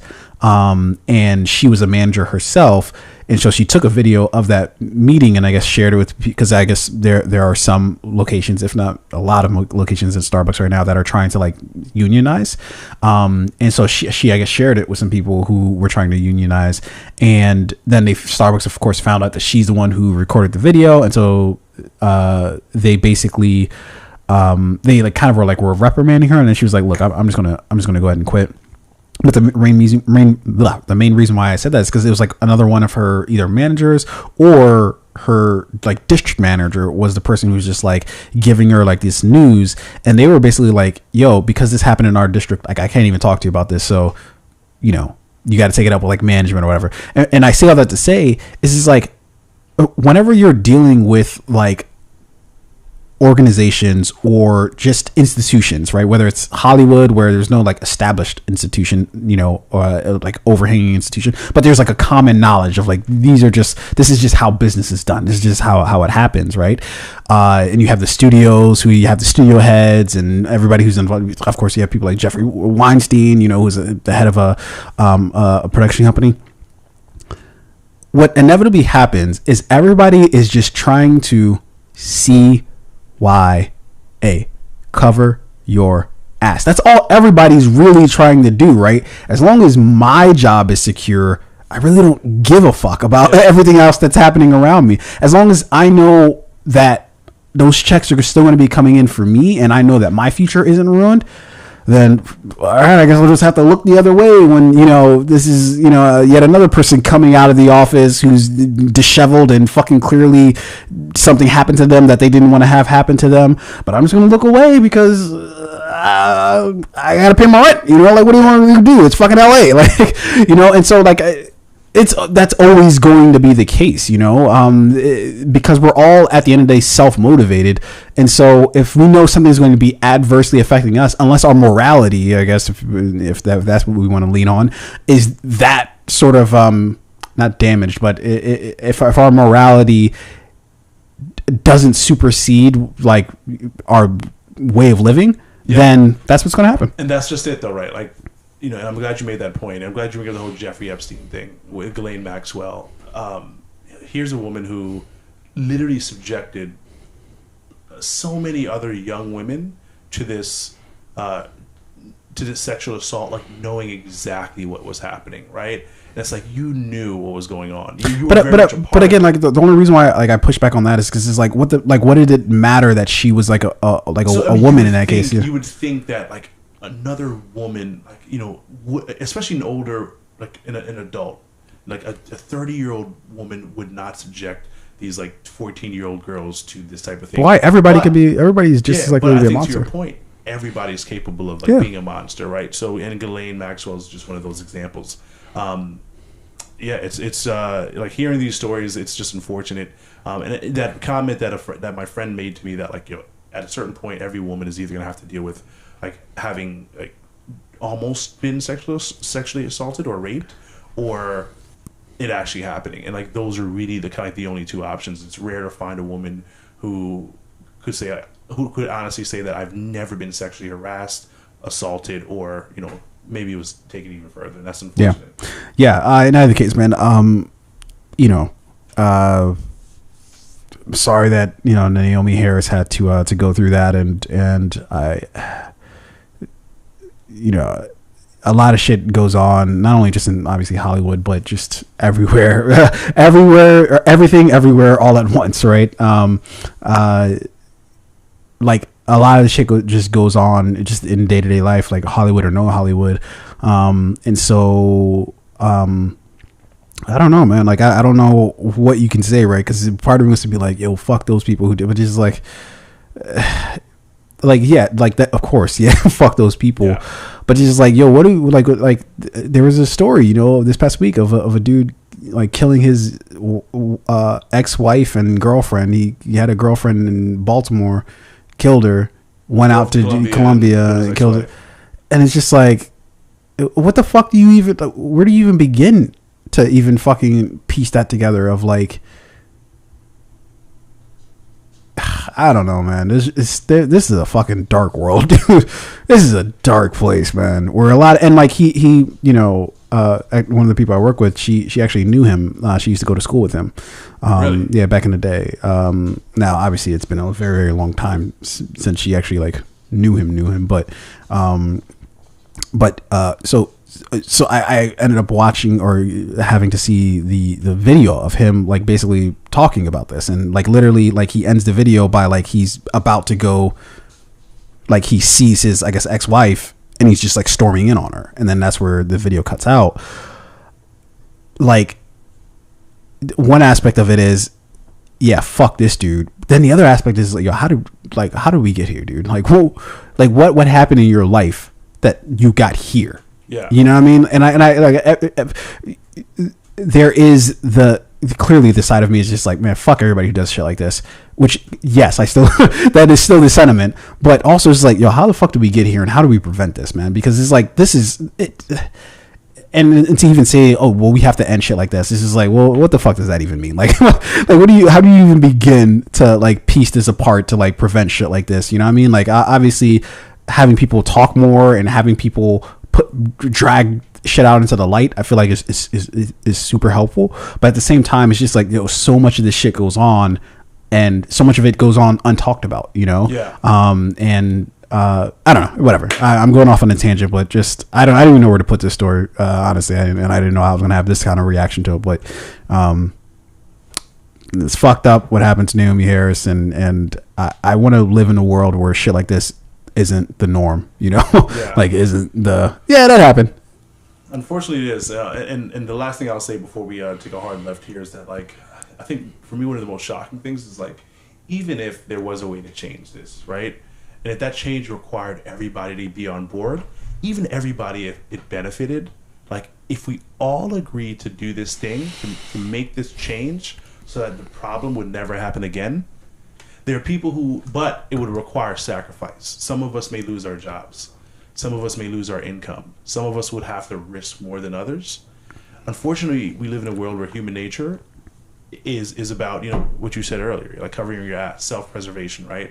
So it's like, damn, I'll liken it to something like equal pay, right? Like, in order for the company that I work for to pay everybody, I would have to go on strike and jeopardize my like weekly or monthly income in order to fight for everybody to get equal pay, men, women, whatever age, gender, ethnicity, sex, whatever, right? And if everybody did it, it would happen in a day. If the whole company, if lost all of their employees in a day, they'd be, all right, you know what? Equal pay for everybody. Would they, man? Like, we have never had as many strikes as we or I wouldn't say never, but we have so many fucking strikes going on right now, and the companies aren't like, oh God, like let's do this immediately. The companies are like, yeah, all right, go on strike. We'll find other people to fulfill these roles. But you know why though? It is just that, right? Like, let's say, let's just theoretically, let's say we work at a company in Baltimore downtown, and there are 100 employees who work for the company, right? Yeah. Let's bump it up, 1,000 employees who work for the company, and there's unequal pay across the board. And the employees send out like a petition to every employee, like, hey, on Monday morning at 9 a.m. we're all gonna stage a protest outside the company building, right? If everybody shows up, we'll get we're likely to get equal pay for everybody, right? The problem is a lot of people are still going to go to work that day and just go right inside and do their jobs because they're like, you know what? I'm not willing to sacrifice what I have in order to get what you want. Well, but here's the thing, man, is that like you don't know what everybody's situation is, right? So somebody who is talking about staging a walkout, well, fuck, man, I don't know if I can risk my benefits right now. My fucking daughter was just diagnosed with, I don't know, some disease or something like that, and I can't risk losing my benefits in the middle of her needing all these treatments and doctor visits, and it's already going to put me into bankruptcy, let alone if I lose my insurance right now. I can't risk that, right? Sure. Or somebody who's just, look, man, I mean, yeah, it's not that it's bad for me, but not that bad. Like, I'm okay with the thing that I'm, you know what I mean? So it's, what I'm trying to say is like, I wish it were that easy to be like, and honestly, sometimes even if everybody does walk out and be like, all right, let's do this, and we're going to stick it to this company. Again, like I'm saying, we're literally watching it right now. People doing this, whether it's teachers, whether it's like I know people from Kellogg's are striking right now. People from fucking Nabisco are striking right now. Yeah. John Deere, people are striking, right? And the companies are still kind of like, nah. Yeah, because they can find somebody else, because like there are always going to be people who are like, you know what, like, either find somebody else, or they're like, you know what, honestly, you guys can walk away. We just get fucking like I have an obsession with watching how it's made, the show on I think the Science Channel or whatever, and just like it's like they just put people there just to say that they have people there, because they're like, really, we could just do all this shit automated, like we really don't need anybody, but we do it to save face. So I feel like some of these companies are like, okay. Yeah, but I mean, like, even if you had the power to like get every employee across a certain company to like say, we're gonna shut this shit down. Yeah. And or you give us equal pay, equal rights, whatever we're asking for. If there are 1,000 employees, half of them are probably still gonna show up to work and be like, yo, I'm fine with not being paid equally. I'm fine with not getting the benefits that I should have. I'm fine with you making less than me, whatever the thing it might be. Well, all I'm trying to say is that like I don't think you can leave it up to the company. It's just like, we're talking with the sexual assault thing, right? Like, I don't think you could just leave it up to the people who would perpetrate sexual assault and be like, all right, we're just gonna try to like, talk to all of you, and like, although I think like people who might go in this direction, they should definitely seek some sort of professional help, or there should be something provided to them to be like, yo, why the fuck are you the way you are? And I'm saying it clearly in not the way that people would respond well to it, but what the fuck is wrong with you, right? It basically, right? But like, these people who are going on strike, it's like it shouldn't be solely be up to them. There should be a government that steps in and says, look, we're going to set some basic fucking guidelines here. We're going to set a minimum fucking wage, right? Where you can't be paid less than this amount, right?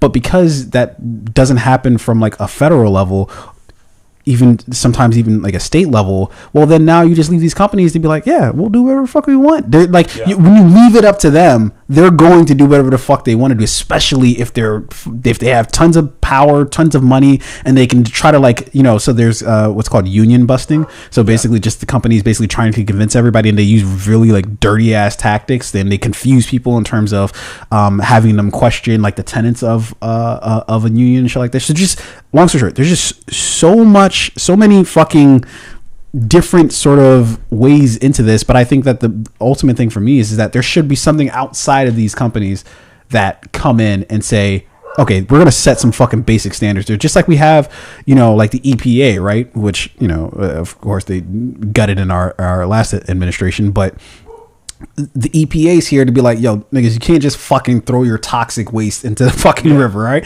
And then they even try to still do it, but there should be something else out, because leave it up to companies, they'll do whatever the fuck they want to do. Yeah, and not think twice about it. So yeah. But anyways, let's take a hard super hard turn. I'll tee this one off. So Cowboy Bebop, one of my favorite animes of all time. 3, 2, 1, let's check. Astounding anime through and through, art, creativity, music, everything. Yeah. Recently released on Netflix in the live action series, and just like that, canceled. Yeah. Netflix is ruthless. They didn't even give this show a chance. I feel like they was like, first 4 episodes not getting the ratings we want, cancel this motherfucker. No, but apparently, so from this article from THR, the space western had a rough reception. The 10-episode series garnered only about 46% positive critic ratings and review on Rotten Tomatoes. Fans seem to agree, giving the show about a 56 audience score on the site. According to Netflix top 10 site, the series ranked almost 74 million, racked up over 74 million viewing hours worldwide since its debut. So it got plenty of sampling out of the gate, but it plummeted 59% of the week for the week of November 29th to December 5th. So maybe it was the following week. It just seems so fast. And now, granted, I do know that they did release all 10 episodes, right? But one of the things about this is when you release all 10 episodes, like instead of like going week to week or whatever. Now everybody sounds like tuned. I've been saying this for like the past 3 years, and everybody's maybe. And now everybody's saying that we should. No, that exactly that things should be week to week. Now, I don't think that would have helped the show at all. I think that might have actually drug it out in terms of just everybody hating it increasingly more with each week that they release an episode. But I'll let you finish before. I was gonna say I don't know. I think maybe because it was things like these are set up for failure, right? When you love the original thing so much, and you have expectations, and I feel like that's what a lot of people have for stuff like this is expectations. So they're watching the Cowboy Bebop live action series, and they're like, well, this is nothing like the animated series. Yeah. Well, of course it's not. Like, there's no way that it could be. Yeah. But it is still there's still a story to be told here. You can still very much enjoy the thing without trying to compare it to the other thing that you already love so much. And when you do something like release the entire episode, you just allow for people who weren't fully on board to just criticize every bit and detail of it. But again, I feel like they were going to criticize it like no matter what. Like it literally, like if they took the same 10 episodes and they released them a week apart from one another, you think it would have been the same? It would have still been the same. In fact, it might have been worse, because then at least people wouldn't even have like the full story. So you'd have to sit with each episode. And so I genuinely think that people would have even picked it apart even worse if it was drug out week to week, right? What I can say about this is unfortunate for Cowboy. To be perfectly honest, I actually enjoyed it in the sense that I just took it for what it was. Yeah. I wasn't trying to impress upon it in fact, I remember sitting on this very podcast watching the trailer and being like, yeah, I don't know, this shit looks a little shaky to me. I don't know. But I don't care. It's fine. Like I watched Cowboy Bebop actually more recently. Did you finish the whole series? The live action or the anime? Both. I finished both. You finished? Okay. Yeah. I adore the animated series. I love everything about it. But I even said, like, again, when we first were watching the trailers for this, it's going to be hard to replicate the soul of Cowboy Bebop, which is what they tried to do. Weirdly enough, I think they tried to mimic it too much. I think they clearly think they should had a bit more departure from. They should have, stylistically speaking, meaning that I think they should have come up with some more original style than trying to just like. So, for instance, one thing that just kept bothering me was that Spike was always wearing, despite clothes, right? But it's just like, this is fucking, it's supposed to be live action. Like, have him wearing other shit. Like it was cool in anime because it's like you don't really fucking think about it in anime. But when you're seeing a dude just walk around in the same fucking and all the and I guess they showed it that he had a closet full of, did you finish watching the No, I didn't finish watching it. But he had a closet and they all had like the same, he had like the same outfit. It's like, what the fuck, like why does he have 20 of the same outfit? Doesn't really make too much sense. But I don't know, there was to me there was a little bit of a charm about the series that I was just like, you know what, I don't love this clearly, but it was okay, you know. I've seen worse things, and it's shout out to JP. He was like, yeah, it's a little campy, and I was like, yeah, that's exactly how to describe it. Is that in some areas it's definitely campy, but if you're not, like, I feel like the people who were just so in love with the original anime, they could not let go of the fact that this was not going to hold up to that. Like, for sure. But there was no way anything was ever going to hold up to that. It's a fucking anime from 1998 that was super stylistic. Yeah. There's just like no iteration. Like what when they try to do Akira, right? Not Akira. Ghost in the Shell. With Scarlett Johansson. That shit didn't fucking, it was nothing like the anime, or at least it was so good. It was so good, and also they kind of missed like what the intention. Don't try doing Akira. That's gonna be, if they try to do something like Akira. Oh, I think it's actually already in the works. Yeah. That's a setup for failure. It's like trying to do again, they tried Dragon Ball Z. But to be perfectly honest, probably Akira is probably a little bit more doable than Cowboy Bebop. You think I think Cowboy Bebop is so fucking distinct stylistically that it's just there's just, but Akira is a little bit more like, and we've kind of already gotten Akira, right? Like Chronicle was just essentially kind of just Akira, right? And that seemed to work. I think you could definitely do Akira.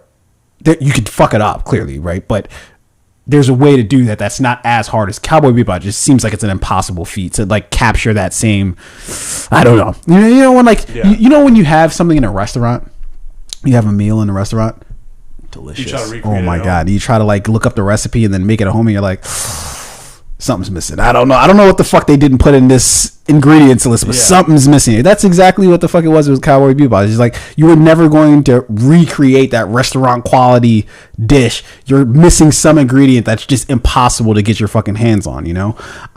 So am I sad that it got canceled?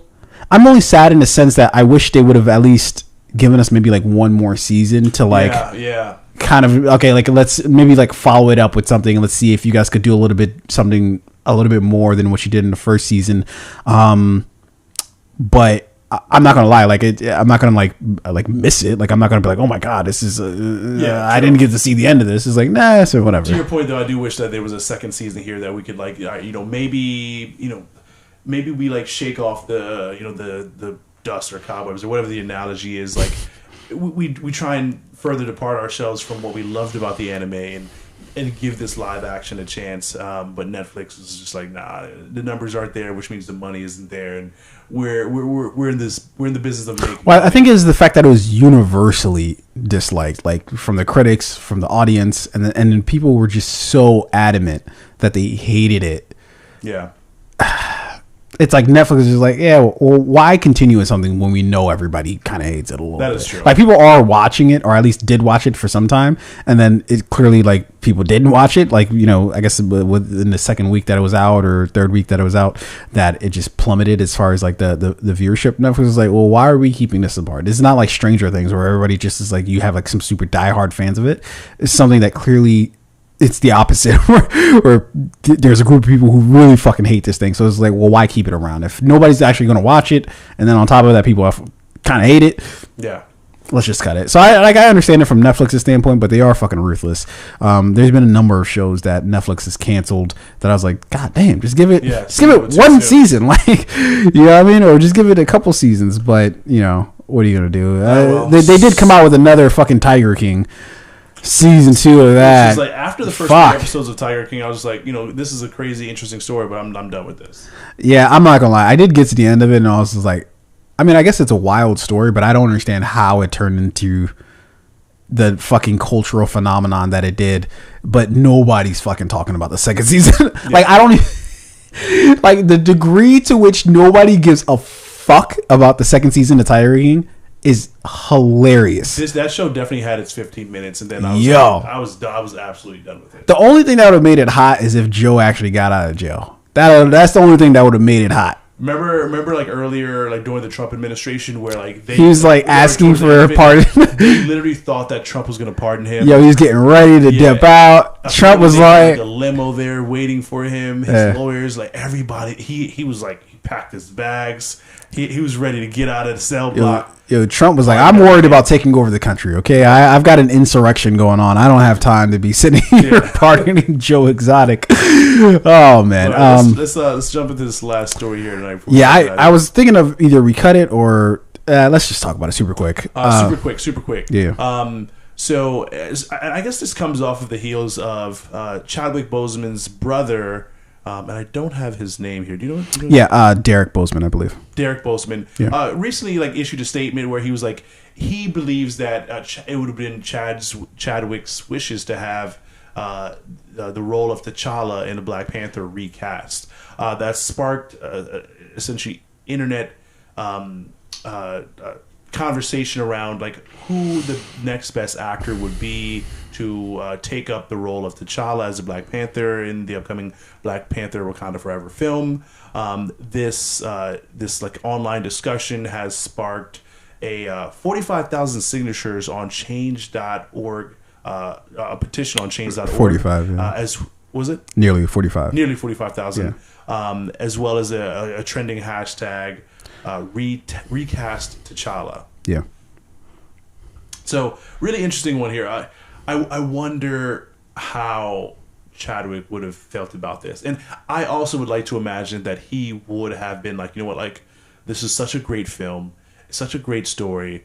This is not something that, like, I think, and the fans want to see more of it. I do think it is a fair consideration to recast or cast someone else in the role to play T'Challa. Mm-hmm. Or maybe not T'Challa, but to take on the Black Panther mantle, right?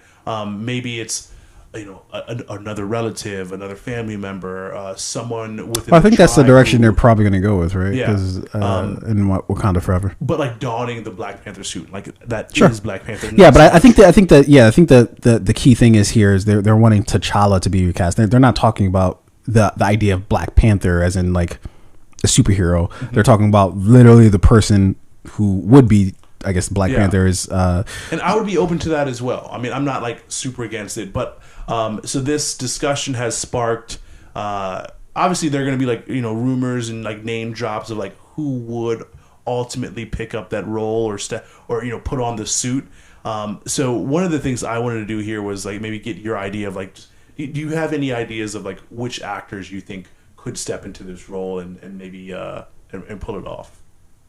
No, because I feel like whoever would step into the role would have to be distinctly different from Chadwick Boseman. I don't think you can get somebody who's just like a carbon copy of it. Not to even say that somebody could be a carbon copy, but I don't think you could try to have somebody in to just like, guys, this is basically Chadwick, right? Like you gotta have somebody who's like really different. And I do think that they should probably go with somebody who's like relatively unknown, Chadwick was not unknown when he stepped into the Black Panther role. He's had many iconic, roles prior to Black Panther. It was a steal that, Marvel was able to get him to play the role. And honestly, I think the reason why it kind of hurts is because he was like the perfect. Like he just, everything about him was just like, his swag was just like, he was T'Challa. You know what I mean? And that's going to be a hard thing to replicate. But I wanted to kind of circle super quick back to the idea of doing it in first place, of recasting. I assume that since you're speculating on, if, he should be, on who should play, I assume that means that you think he should be recast. Or the role of T'Challa should be recast. If they announced that the role was being recast, I would not have a problem with it, so long as it was an actor who could credibly pull the role off, like someone seasoned with a body of work under their belt where it's like, I know that they're going to do justice to this role. I can give you a short list here of, you know what? Let me give you a short list here, and like, what I want you to do is give me simple yeses or nos of whether or not you would be okay with them, right? Sure. So I'm gonna shoot here. Trevante Rhodes from Moonlight. From Moonlight. So he's the main actor. Oh yeah. Sure. Donald Glover. No. Lakeith Stanfield. No. John Boyega. Maybe. Okay.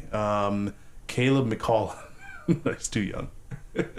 No, dude's like 20 now, dude. Really? Those Stranger Things kids have grown up. Probably. Maybe the Caleb. I don't know if physically he would be able to pull off this role. They'd have to juice him up. They'd have to give him the super soldier serum. Come on. Yeah. You know how they do have that. It's called steroids. John David Washington. John David Washington. No. My only gripe with John David Washington is obviously after seeing Malcolm and Marie, maybe my opinion of him has changed a little bit, but I would not lie that I would be lying if I said that Tenet didn't hurt my perception of his ability to convey various amounts of emotion. Mm-hmm. There was not a whole lot of emotion going on in Tenet. That's true. He was probably he's clearly him and who's the new Robinson, or damn, what's his name? Pete Robert was Pete. No, it's something, right? Vegan Batman, Robert Pattinson.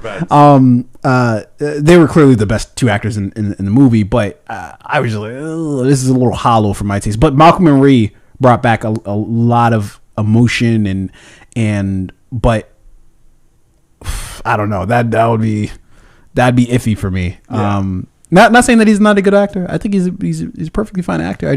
I want T'Challa.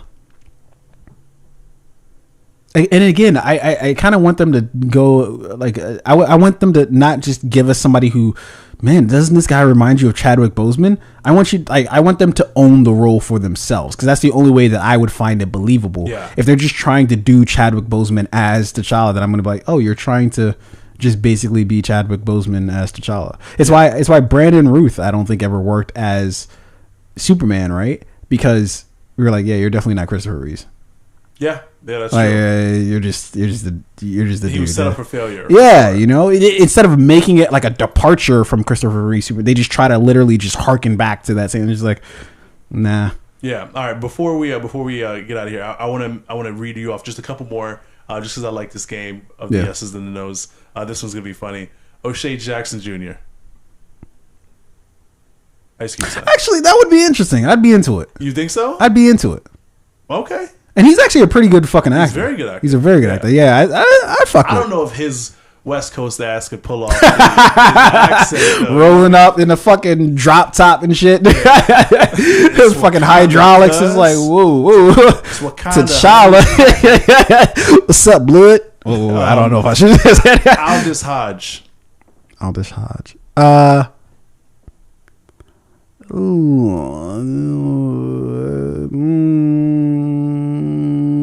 I'm gonna go yes. I'm gonna go yes. Corey Hawkins. He played Dr. Dre from Straight Outta Compton. He could definitely pull off the action, clearly, because he also played in 24. I guess the reboot of 24. So he could clearly pull off the action. I think he's a good actor. I think he'd be able to do it. Okay. Yeah. All right. Just a couple more here. I'm going to skip the light skinned dudes. So I don't want to see a light skinned T'Challa. Brian Tyree Henry. As T'Challa? That would be interesting. That would be really fucking interesting, actually. Yeah, I think I'd be into it. I think he'd have to be able to fit into the suit because he's a bigger guy. Just keep him the way he is. That would be interesting. A fat Black Panther? I don't know, man. Listen, I like my superheroes in shape. Unless they're Thor, right? Fat in which Thor was, but even when he got that sword back or the hammer back, he put some abs back on him. The one person who obviously can't play this role, but I think would be great is Daniel Kaluuya. Because he's already in. He's Black already Panther, in Black Panther film. Yeah, I think you just named all of the prominent black actors in Hollywood. Yeah, male black actors. black male actors under 30, and Google's like, we got you. First of all, like we can wrap this up, but 2 questions. One, should T'Challa even be a he? Recast T'Challa as a woman. That opens up the field a little bit. That opens up the field a lot, actually. Yeah, you can do some different things there. There's no reason why we can't like mentally depart from like just the gender, right? Yeah. Like the story from the beginning could have been told with T'Challa as the queen or the princess of Wakanda. Wakanda. Yikes! It's in the name. Wakanda forever. All right. So, and then the second question is, again, going back to the original question, should he be recast?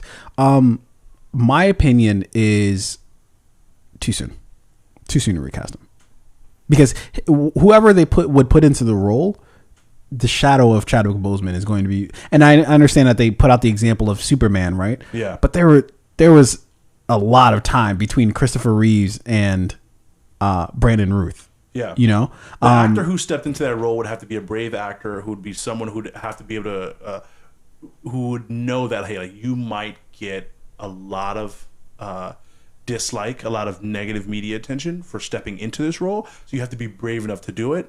And then if you're going to do it, you have to fucking rise to the occasion, because like you're not necessarily being set up for failure, but like you're filling huge shoes. It would be like trying to do a new season of The Sopranos and recasting Tony Soprano's. Like, are you sure? But again, if you wait the proper amount of time, I think it's perfectly fine. Like if we go in the next 10 years without having a new T'Challa, and then they give us a new T'Challa, I think it'll be perfectly fine. Yeah. But to your point, it was like what 2 years ago that he passed away. Mm-hmm. Too soon. Like we remember it too. It's too right there. Anyways, ladies and gentlemen, that's our show. We've gone very extra time here, but that's we just love you guys. That's why we do these type of things, because why you're here is why we're here for sure. But yeah, we will see you guys next week. Maybe it might be a little bit of a condensed episode next week, because I will go see Resurrections. What? I'm seeing Resurrections. Next Resurrections. Week. The Matrix. Jesus Is that Christ. what it's called? Yikes. I thought it was called Matrix 4. Matrix 4 Resurrections? Whatever the fuck it's called. Yeah, so I'll be seeing that next week. Actually, I might be seeing it twice, because I might see it with you early in the day, and then I'm definitely going at night to gotta go buy see those it. tickets. Yeah. And so yeah, anyways, we'll be back next week. Yeah, till then, we appreciate you guys. Thanks for hitting that like button, subscribe button, share button, all that shit. And yeah. Yeah, with that, I think, we'll go ahead and hit the usual protocol. Yes, sir. Fade out. Peace, ladies and gentlemen. I'll inject the outro after, because apparently it doesn't want to play. Peace out, ladies and gentlemen.